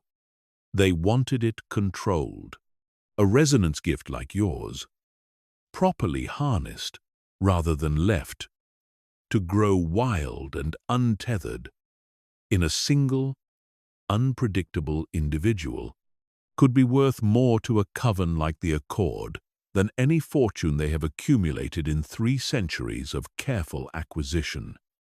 They tried, in the early 1700s, to capture rather than kill several Aurelian women, and failed repeatedly because the gift itself resists captivity in ways that are not entirely understood. Even now, Seraphine's death was not, I suspect, the intended outcome of that particular purge. It was what happened when a containment effort went badly wrong, and the mob they had incited to provide cover proved considerably less controllable than the coven anticipated. Adrian's expression, hearing this, had gone very still, very cold. A stillness Wren had learned by then to recognize as considerably more dangerous than his open fury. 3 centuries of guilt, built around the belief that he had simply arrived too late to save one woman from an angry mob, reframed in a single conversation into something far more calculated and far more monstrous, a coven that had tried to weaponize her and had killed her only by accident. In the messy failure of that attempt, "They are not going to make the same mistake twice," Adrian said quietly, and the certainty in his voice was not comfort so much as warning. "If the Obsidian Accord has found Wren, they will not send a mob. They will send something considerably more precise." He was, as it turned out, entirely correct. Though even his 3 centuries of careful, paranoid vigilance had not fully accounted for the particular shape the danger would eventually take. Isadora's coven did not attempt, in the weeks following her visit to Edmund Voss, any direct assault on Adrian's estate, understanding, with the patient calculation that had kept the Obsidian Accord alive and largely unnoticed for centuries, that a frontal attack against a sovereign as old and as powerful as Adrian would be, quite simply, suicidal. Instead, they did what they had always done best. They waited, and they watched, and they looked for the single unguarded seam in an otherwise impenetrable fortress. They found it, eventually, in Elena. The former Nightingale had, by midwinter, healed enough to venture beyond the estate's immediate grounds under careful escort, small trips into the nearby town for supplies, or simply for the pleasure of feeling ordinary again after so many years of being treated as anything but. It was on one such trip, in early February, that Isadora made contact, not through violence, which she understood would be immediately and catastrophically countered, but through something considerably more insidious. Sympathy. She approached Elena outside a small bookshop in the town's quiet main street, dressed down, unremarkable, and introduced herself as someone who understood, personally and painfully, what it was to have been used the way Elena had been used. First, by the coven that had fed from her for years, and later, by the man who sold information about her suffering for profit. She said nothing about Wren. She said nothing about the Obsidian Accord's actual interests. She simply offered, patiently and repeatedly, over several careful conversations spaced weeks apart, a kind of understanding that Elena, still deeply fragile beneath her slow recovery, found difficult to refuse, and it was only in their 4th conversation, buried gently among genuine and careful questions about Elena's own healing, that Isadora finally asked, with practiced casualness, about the young woman she had heard was also staying at the estate. The one with the unusual gift. Elena, who trusted almost no one, and had good reason not to, did not answer the question directly. But she did not need to. Isadora had spent centuries learning to read the things people did not say. The flicker of protective loyalty in Elena's eyes, the careful way she changed the subject, and it was more than enough confirmation. The girl at the estate was exactly who the coven believed her to be, and the estate itself, whatever its formidable defenses, had at least one resident who could be reached, carefully and patiently, through the back door of genuine human connection rather than the front door of violence. It took the Obsidian Accord another month to finalize their plan. A month during which Wren's own gift continued, under Marguerite's patient tutelage, to grow steadier and more controlled. A month during which she and Adrian grew close enough that the entire estate staff had stopped pretending not to notice. A month during which the ordinary rhythms of a life she had never expected to have began to feel, dangerously, like something permanent rather than something that might yet be taken from her again. The attack, when it came, arrived on a night in early March, chosen deliberately for the new moon, when the darkness would be deepest and the estate's more subtle magical wardings, tied as they were to lunar cycles older than the technology Cormac's team relied on, would be at their weakest point in the entire month. It began with Elena. Isadora's final approach had not, in the end, required deception at all.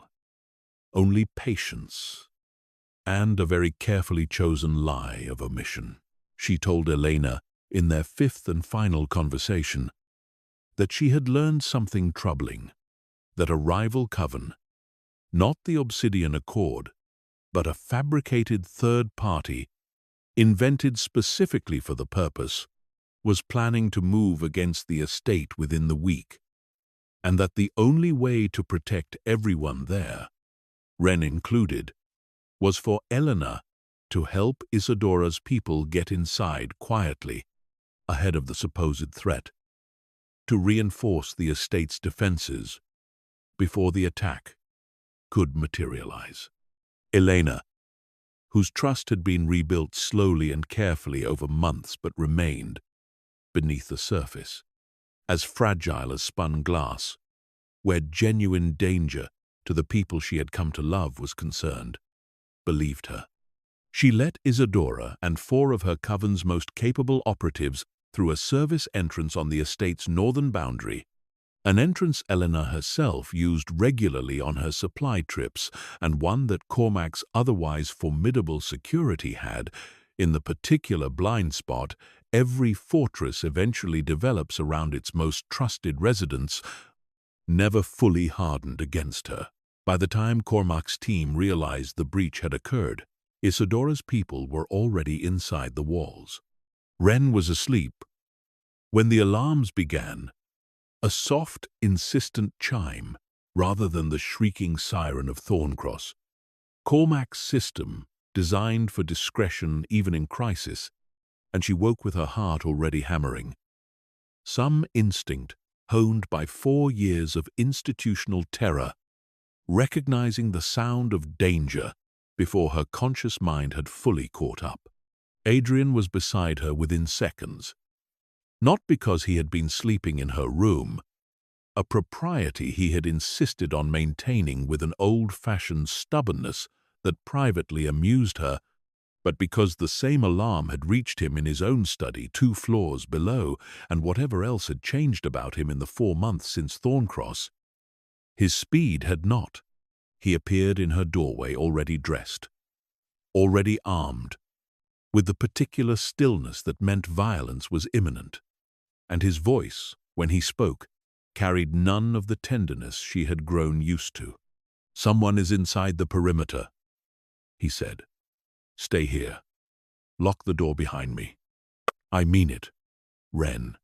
She did not lock the door behind him.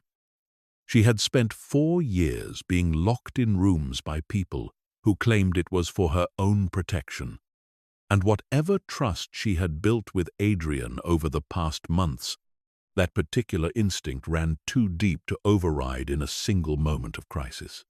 She dressed quickly, in the dark, and followed the sound of raised voices toward the estate's east corridor, arriving in time to see Cormac's security team engaged in a chaotic, brutal skirmish with 4 figures who moved with a speed and precision that marked them, unmistakably, as something other than ordinary human intruders. Isadora stood at the center of it, unhurried even amid the violence unfolding around her. And it was her eyes, when they found Wren's across the chaos of the corridor, that told Wren everything she needed to know about who this woman was and what she had actually come for.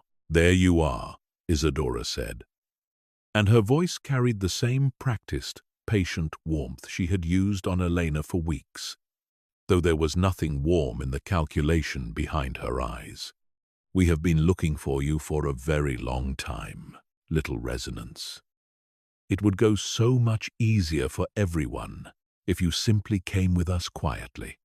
"She is not going anywhere," Adrian said, materializing between Wren and the Obsidian Accords operatives with a speed that blurred him into little more than a shadow. And the fight that followed was unlike anything Wren had witnessed, even on the chaotic night of the Thorncross raid. 4 centuries-old vampires moving in a blur of violence too fast for her human eyes to fully track. Cormac's team fighting a desperate, outmatched holding action against operatives, clearly selected for exactly this kind of encounter. It was.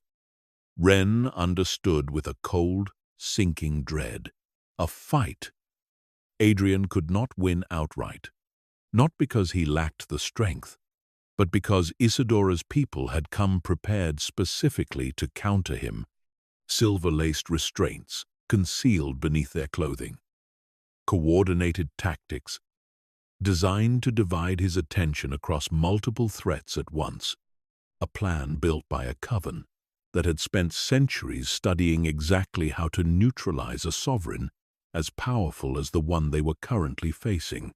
She watched, frozen in the corridor's shadowed edge, as one of Isadora's operatives managed to loop a length of silver-threaded chain around Adrian's forearm, watched him snarl in genuine pain as the metal seared into his flesh, watched 3 more closing in to press whatever advantage that single successful strike had brought them, and felt, rising in her chest with a violence she had not experienced since the night the lights shattered in the east wing of Thorncross, the pressure she had spent 4 months carefully, patiently learning to control.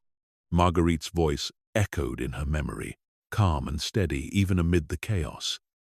"Your feelings are not the danger.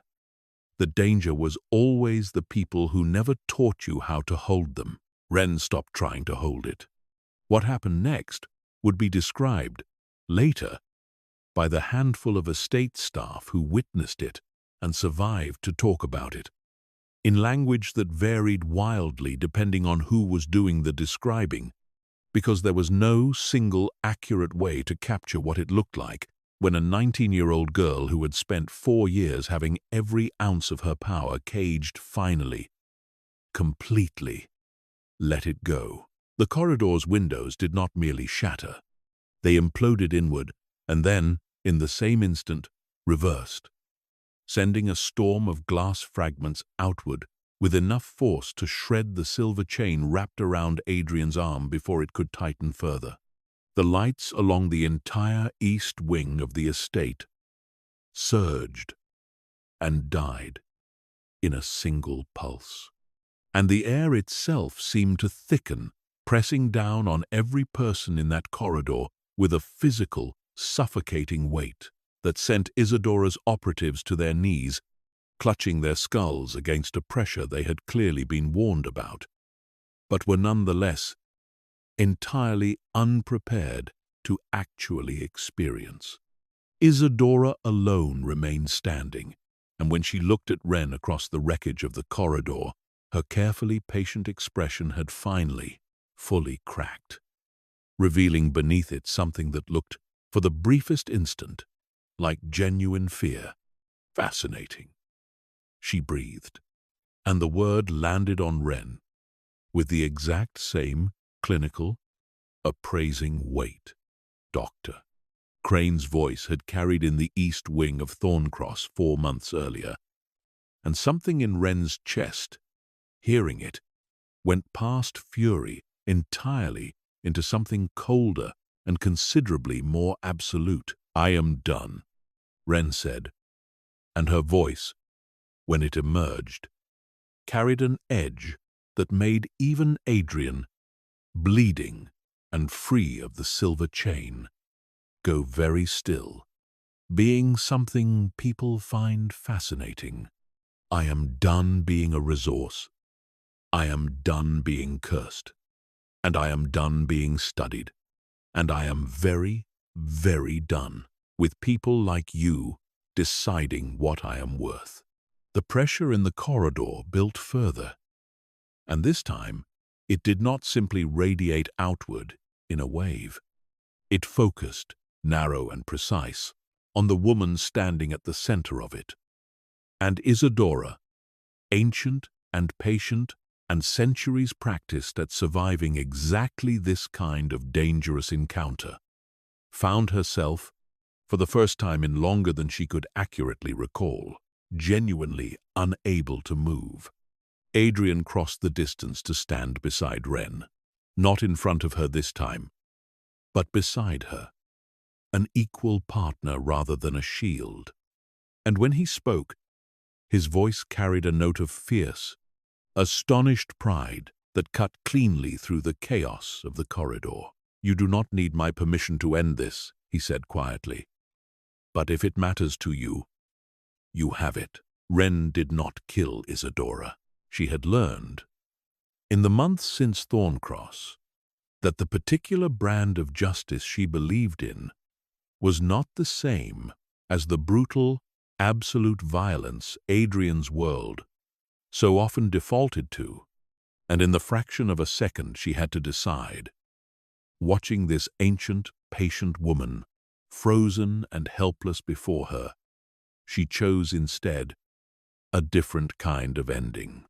She reached, with an instinct she did not fully understand even as she used it, into the resonance that connected her to every living thing in that corridor, and unmade, with surgical precision, every trace of the coordinated tactical training that had made Isadora's team so dangerous in the first place, leaving behind operatives who could still walk, still speak, still live out whatever remained of their long lives, but who would never again be capable of the kind of precise, coordinated violence the Obsidian Accord had spent decades cultivating in them.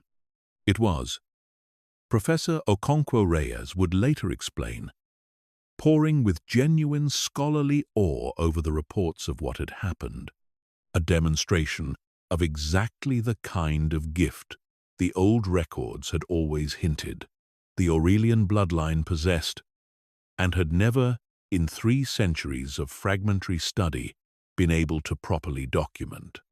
Not simple destruction. Something considerably more precise and considerably more terrifying to anyone who might think to threaten her again. Isadora, released from whatever paralysis had gripped her, did not attempt to fight further. She looked at Ren for a long moment, something unreadable moving behind her ice-pale eyes, and then, with the particular grace of a predator, recognizing when it has become, unexpectedly, the prey, she turned and fled into the dark grounds beyond the shattered windows, her 3 remaining operatives stumbling after her, and Cormac's security team, recovering from the strange pressure that had gripped the corridor, did not pursue, understanding, without needing to be told, that whatever message needed sending had already, thoroughly, been sent. The estate in the immediate aftermath of the attack was a study in quiet, careful chaos. Cormac's team securing the breached perimeter, while medical staff tended to the handful of injuries among the security detail, none fatal, though several would take weeks to fully heal. Adrian's forearm, seared by the silver chain, healed considerably faster once Ren, without needing to be asked, pressed her palm against the wound, with an instinctive gentleness that seemed to draw the worst of the pain away entirely. A small, unstudied demonstration of a gift that Professor Okonkwo Reyes would spend the following weeks trying, with limited success, to properly categorize. It was Elena who suffered the most in the hours following the attack. Not physically, but in the particular, devastating way a person suffers when they realize their own trust has been turned into a weapon against the people they love most. She found Ren alone in the estate's library near dawn, having spent the intervening hours in a state of silent, guilt-racked isolation that none of the staff had been able to draw her out of, and the words she finally managed. When Ren looked up from the chair she had been sitting in, without really seeing anything at all, came out broken and small. "I let them in," Elena said. "I didn't know. I swear to you, I didn't know, but I let them in, and if you had been hurt, if Adrian had been hurt, it would have been because Elena." Ren rose and crossed the room to her, and the embrace she offered was immediate and entirely without hesitation. The same instinctive, fierce loyalty she had shown Toby on their first night at the estate, extended now to a woman who had spent so many years being taught by every person who should have protected her that her trust was a liability rather than a gift. You spent years being fed on by people who told you it was for your own good. You spent years having every kind word turned into a trap. Of course, someone patient enough, cruel enough, knew exactly how to use that against you. This is not your fault. It was never going to be your fault. It belongs entirely to the people who decided your healing was something they could exploit. It took weeks for Elena to fully believe that. In the same slow, careful way, it had taken Ren months to believe that her own feelings were not inherently dangerous.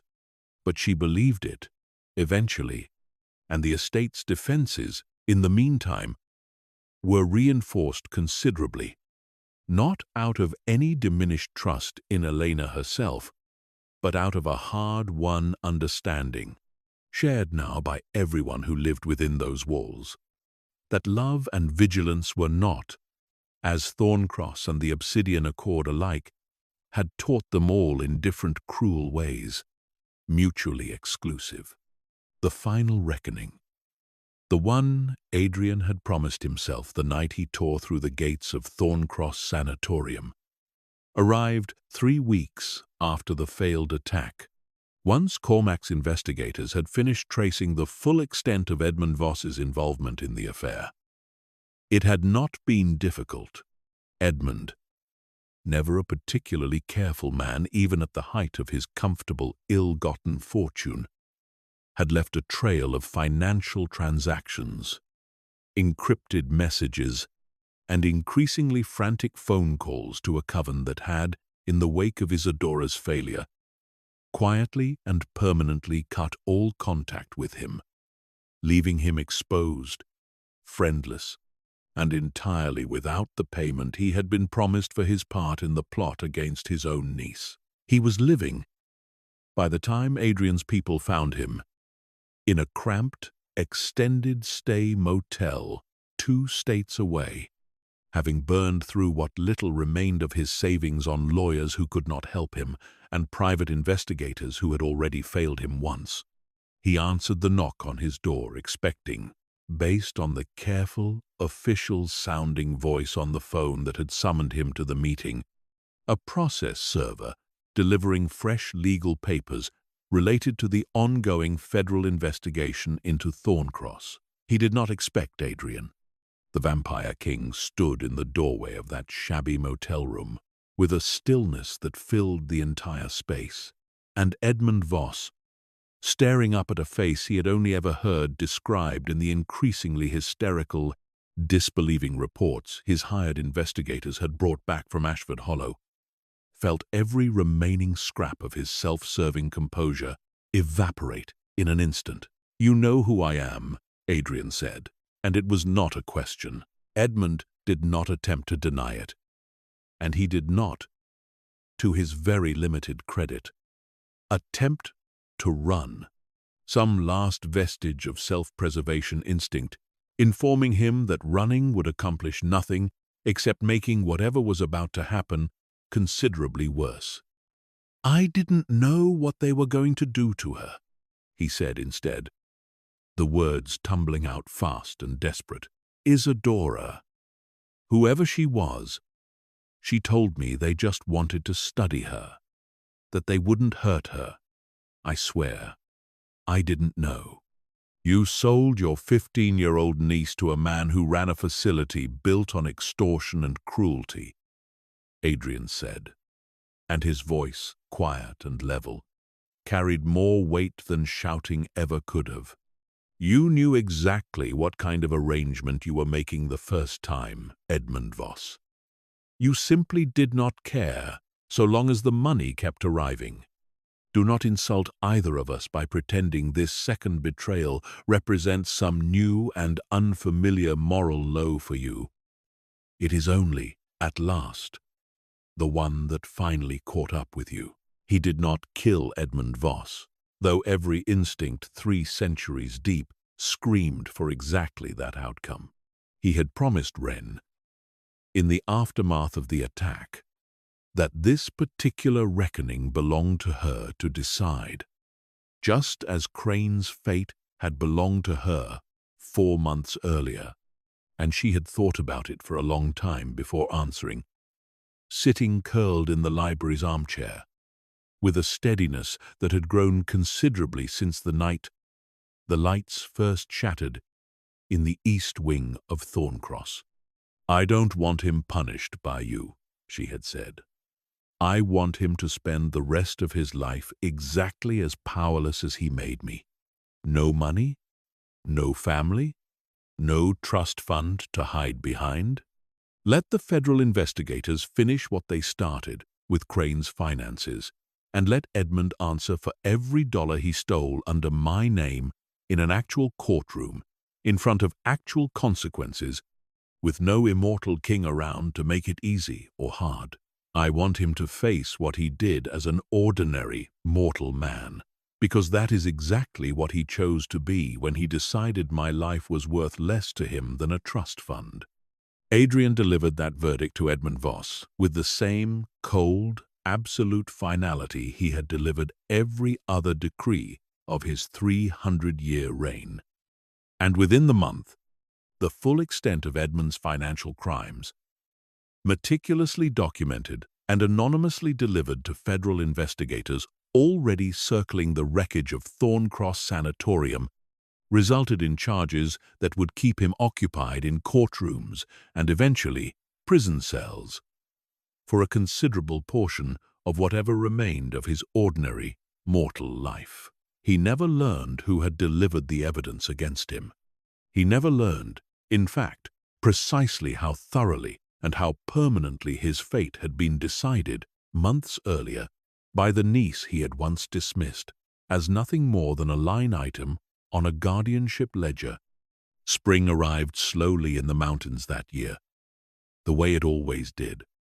Frost lingering stubbornly in the shadowed corners of the estate's gardens, long after the lower valleys had already gone green.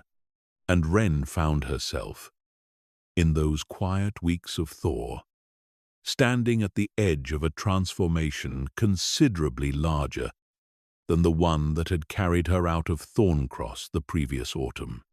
Marguerite's careful, patient tutelage had, over 8 months, given her something no one in her entire life had ever offered before, a genuine and growing mastery over a gift that had once terrified everyone around her, herself included. She could hold a candle flame steady in her open palm now, without a flicker of instability. She could sense, with a precision that still occasionally startled her, the emotional currents moving through a room before anyone in it spoke a single word aloud. And on the evenings when grief still found her, Memories of her mother's hands or the 4 stolen years she would never fully get back. She had learned, finally, to let the feeling move through her, without either smothering it or being consumed by it. A balance that Marguerite told her, with obvious and genuine pride. Most practitioners of any bloodline spent entire lifetimes struggling to achieve, Professor Okonkwo-Reyes had, by spring, filled the better part of a third locked trunk with careful, reverent notes on everything he had observed, and had begun, with Ren's blessing, drafting what he described as the first honest account of the Aurelian bloodline's true nature in over 3 centuries. A record intended not for the coven politics that had once hunted her ancestors to near extinction, but for whatever future children of that same resonance might one day need to understand, clearly, and without superstition, exactly what they were. Elena had, by spring, fully reclaimed her name, and a considerable portion of her old self, though the frightened, silenced Nightingale never entirely vanished, remaining instead a quiet, watchful thread woven permanently into the woman she had rebuilt herself into. And she had begun, with Adrian's careful support, working with Cormac's security team to identify and quietly extract other victims of the kind of predatory coven networks that had once controlled her own life. A mission she pursued with a fierce, focused purpose that reminded Ren, more than once, of her own hard-won transformation. Toby had grown 3 inches and lost, almost entirely, the flinching fear that had defined every moment of his short life at Thorncross, and had taken, with Otis's patient encouragement, to keeping a small, careful journal of every bird species he identified on the estate grounds. A record he showed Ren with shy, obvious pride every few weeks, each new entry a small and quiet testament to a childhood, finally, belatedly, allowed to exist.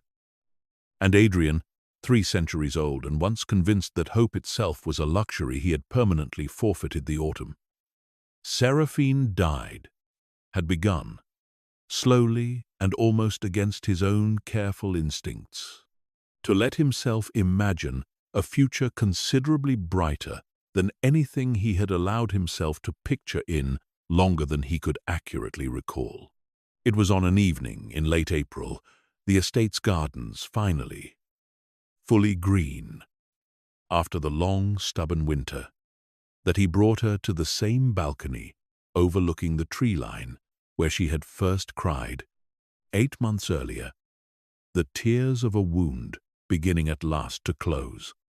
The sunset that evening was the particular deep gold that only came in early spring, and Adrian, who had rehearsed what he wanted to say more times than a man of his considerable age and composure would ever willingly admit to anyone, found the words leaving him anyway, the moment she turned to look at him, unplanned and entirely unguarded. "I told you, the first morning you were here, that this house would never again be a place where doors locked from the outside," he said.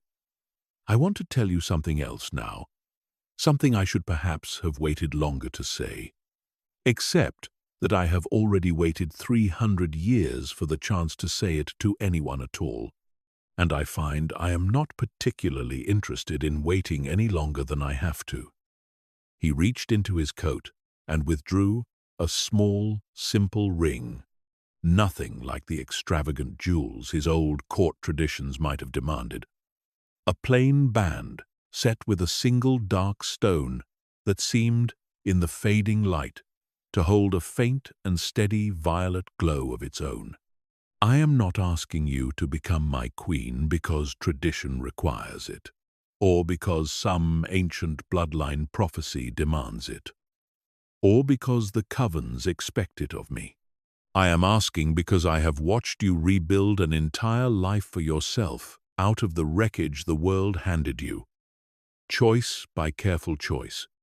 And I would like, more than I have wanted anything in 3 centuries, to spend whatever remains of my existence watching you keep doing exactly that, beside me, for as long as you'll have me. Wren looked at the ring, and then at him, this ancient and terrible king who had once torn a steel door from its frame in the space of a single motion, and who was now, in this quiet, golden evening, trembling faintly with a vulnerability she suspected very few living beings had ever witnessed in him, and felt the last, smallest, most stubborn corner of the fear that Thorncross had carved into her, finally, completely let go. "Yes," she said, and the word came out steady and sure, the voice of a girl who had spent 4 years being told what to feel, and had spent the 8 months since learning deliberately and completely how to choose it for herself. "Yes, I'll have you, for as long as you'll have me, too." The formal presentation of Wren Hartley to Adrian's court took place a month later in the same grand hall where his 300-year composure had first cracked at the sound of her resonance screaming through his chest, and it bore almost no resemblance to the selection galas and political marriages his court had spent centuries expecting of him. There was no procession of rejected brides. There was no auction of ancient bloodlines weighed against one another for political advantage. There was only Adrian, standing at the foot of his restored throne, and Wren walking toward him down the length of that grand hall in a gown, the deep violet of her own eyes, flanked not by nervous handlers but by the small, fierce family she had built for herself in 8 impossible months. Elena on one side, Toby scrubbed and solemn and enormously proud in a small, formal suit on the other, Marguerite and Professor Okonkwo Reyes and Cormac and Otis filling the front rows where the old coven families would once have sat in judgment. The assembled court, hundreds of ancient and powerful vampires, who had spent 3 centuries watching their sovereign reject every offer of marriage the old families produced, watched a 19-year-old mortal woman walk toward their king with a steadiness that held no trace of the fear they might once have expected, and understood, long before Adrian ever spoke a single formal word, exactly what they were witnessing. Not a political alliance, not a calculated bloodline match, a choice, made freely and completely by 2 people who had each, in their own devastating way, spent far too long believing themselves unworthy of exactly this. "For 300 years, Adrian said, his voice carrying easily to every corner of the silent hall, I have been asked when I would finally choose a queen befitting my house, my bloodline, my throne. I have an answer for you now, and it is not the answer any of you were expecting." He turned to look at Wren, and the ancient, careful sovereign the court had known for centuries fell away entirely, replaced by something raw and unguarded that not one of them had ever witnessed in him before. "I did not choose a bloodline. I chose a woman who was told, for the whole of her young life, that everything remarkable about her was a curse, to be hidden and medicated, and locked behind 3 deadbolts in a room above a garage. I chose someone who looked at every reason the world gave her to disappear, and chose, instead, to become entirely and unapologetically herself. If that is not a fitting queen for this court, then I have no further use for what this court considers fitting." The silence that followed lasted only a moment before it broke. Not into the murmured, calculating whispers such declarations had provoked in decades past, but into something Adrian's court had genuinely never offered any of his previous, politically arranged prospects. Genuine, unforced applause, rising first from the small cluster of Wren's own chosen family in the front rows, and spreading gradually and then completely through a hall full of ancient beings who understood, watching this particular union, that they were witnessing something considerably rarer in their long, calculating world than mere political advantage. They were witnessing love, chosen deliberately by two people who had each, in their own way, been taught the world had no room for exactly who they were, and had built, together, a room for it anyway. There was, of course, a formal ceremony to follow. Weeks of preparation that Wren approached with the same careful, deliberate control she now brought to every part of her life, insisting on details that would have scandalized the old coven traditions.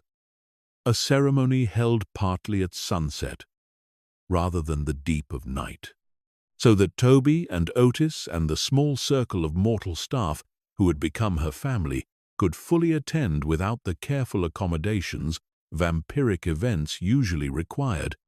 Vows exchanged in language she and Adrian wrote themselves, rather than reciting the ancient, formal coven liturgy his court expected, and a celebration afterward that included, at Wren's specific and immovable insistence, an enormous amount of genuinely excellent cake, because she had spent 4 years being denied the small, ordinary pleasures other people took for granted, and she was not about to let her own wedding pass without one.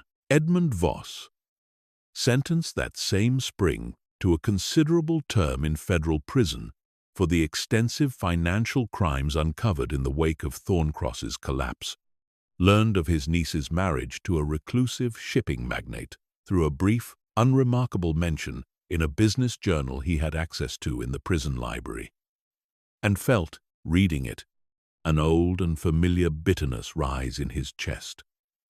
The sense of a fortune that should have been his slipping permanently out of reach.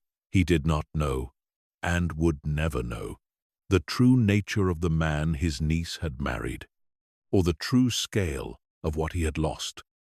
The moment he decided her worth could be measured in dollars, rather than in the person she actually was. It was, in its own quiet way, a fitting, final irony that a man who had spent his entire relationship with Wren reducing her to a number on a ledger would spend the rest of his ordinary, diminished life with no understanding at all of the extraordinary thing he had thrown away. Isadora and the remnants of her obsidian accord cell did not resurface again that year, though Adrian's intelligence network continued, quietly and patiently, to track the coven's movements. Understanding that a threat old enough and patient enough to wait 3 centuries for an opportunity was unlikely to abandon its ambitions permanently, simply because a single attempt had failed. Cormac's security protocols remained, from that spring forward, considerably more rigorous than they had been before the breach.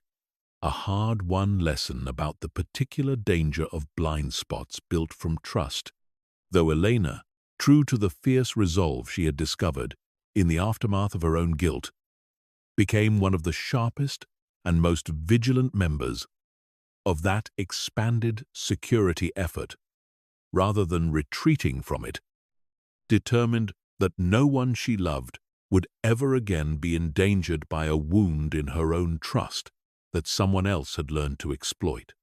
As for Wren herself, the years that followed her marriage bore almost no resemblance to the 4 stolen ones that came before it. She completed, Eventually, and at her own careful pace, the education Thorncross had interrupted, studying under Professor Okonkwo Reyes and Marguerite both, not merely the history and mechanics of her own extraordinary bloodline, but a broader curriculum she chose entirely for herself: mathematics and literature, and the particular, careful legal frameworks that governed the delicate boundary between the mortal and immortal worlds. Because she had decided, within her first year at Adrian's side, that she intended to use her position not merely to enjoy the safety she had been denied for so long, but to make certain other children like Toby, other survivors like Elena, other bloodlines like her own, never again fell through the same cracks that had once swallowed her whole. Within 3 years, she had established, with Adrian's full and enthusiastic backing, a discreet network of safe houses and legal advocates spanning a dozen states, built specifically to identify and extract mortals and immortals alike who were being exploited, contained, or quietly erased by exactly the kind of predatory arrangement that Thorncross Sanatorium had once represented, an arrangement that Dr. Silas Crane, watching from his federal prison cell as news of the initiative occasionally reached him through second-hand channels, understood with a bitter, helpless clarity to be the direct and permanent legacy of the single worst business decision he had ever made. Marguerite continued, for years afterward, to train not only Wren but a slowly growing handful of other Aurelian descendants. Professor Okonkwo Reyes' careful research eventually located scattered across the world survivors of the same 3th-century diaspora that had once scattered the bloodline into hiding, each of them arriving at Adrian's estate with their own version of the same story Wren had lived. A gift misunderstood, a family that had failed them, a world that had taught them to disappear rather than to become, and each of them finding, in the quiet, patient rooms of that mountain estate, the same thing Wren herself had found there. Not a cure for what they were, a place, finally, to become it fully.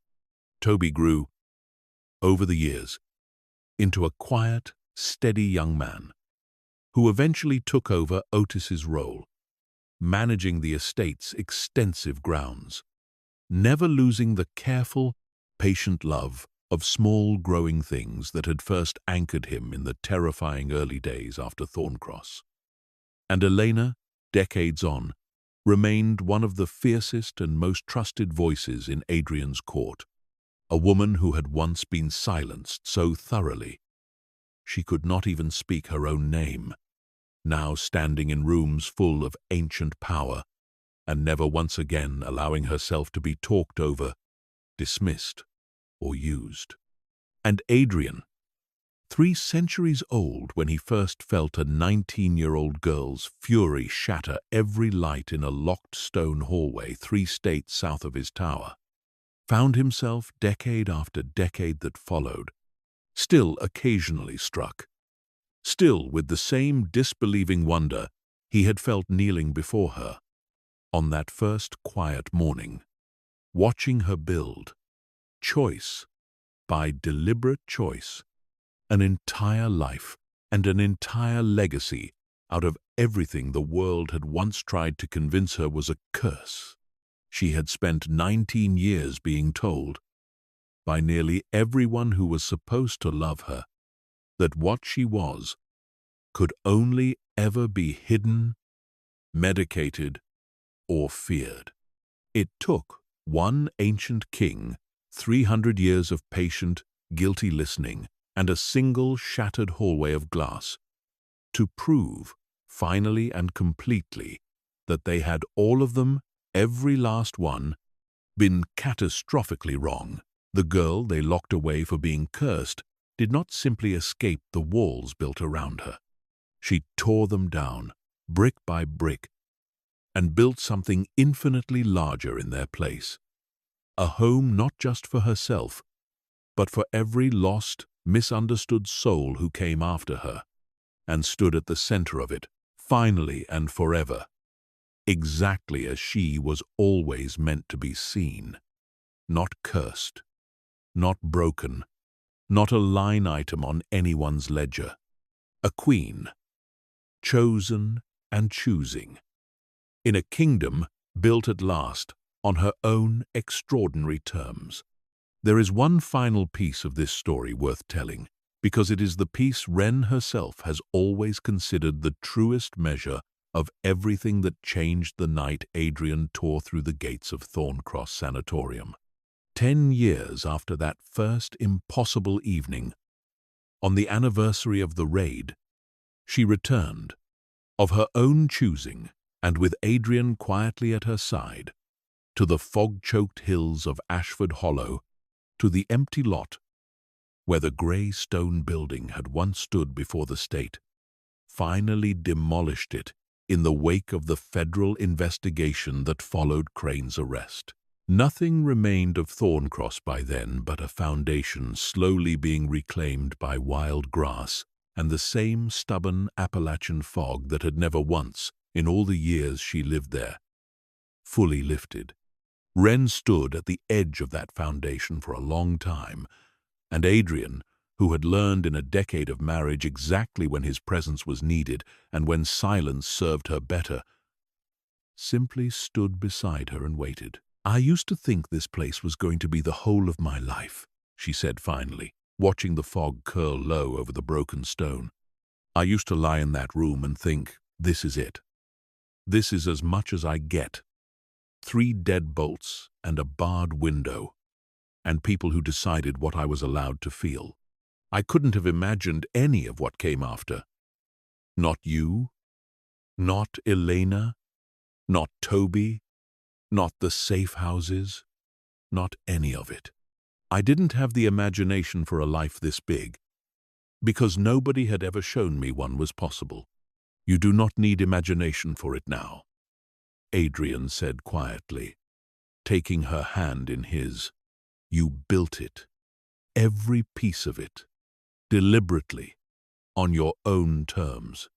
She had, by then, extended the network of safe houses and legal advocates she founded in her first years at Adrian's side into something considerably larger than either of them had originally envisioned, a foundation operating in more than 30 states and, increasingly, well beyond them, staffed largely by survivors of exactly the kind of institutional cruelty Thorncross had represented, people who understood, in a way that no outside consultant ever fully could, precisely what it took to reach someone locked behind a door they had stopped believing would ever open.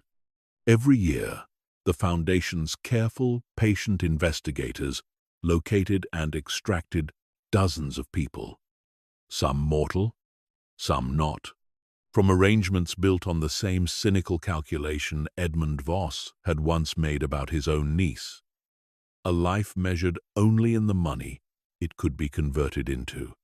She thought, often, about the version of herself who had sat frozen in that hallway at 15 years old, watching her father sign away her future without once looking her in the eye. And she thought, just as often, about all the other 15-year-olds out there in the world right now, sitting in rooms not so different from the one she had once occupied, waiting for a rescue they had long since stopped believing was coming. She could not reach all of them. She understood that. With the same clear-eyed practicality Marguerite had taught her to apply to every part of her gift.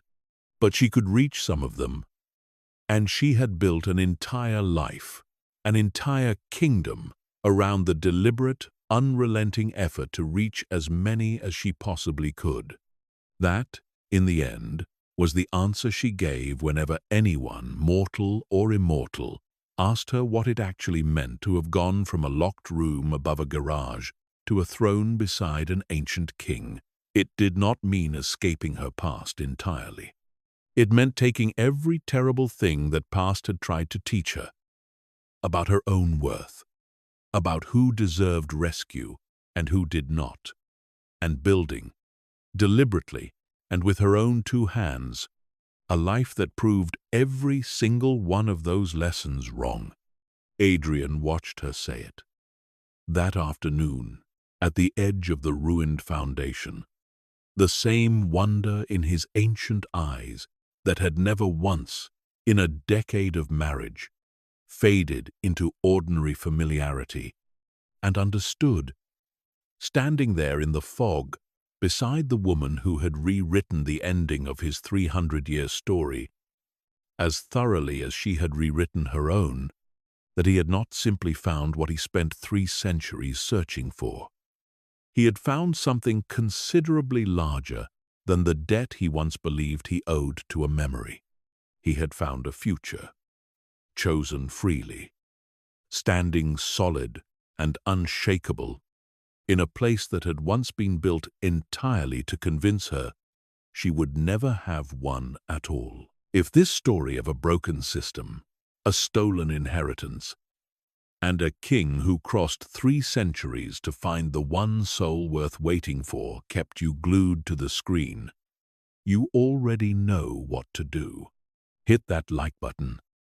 Share this story with someone who needs a little dark romance in their life. And subscribe so you never miss the next tale from the shadows. Drop a comment and tell us, would you have trusted the stranger who came for you in the dark? Or would fear have kept you locked behind that door? We will see you in the next story.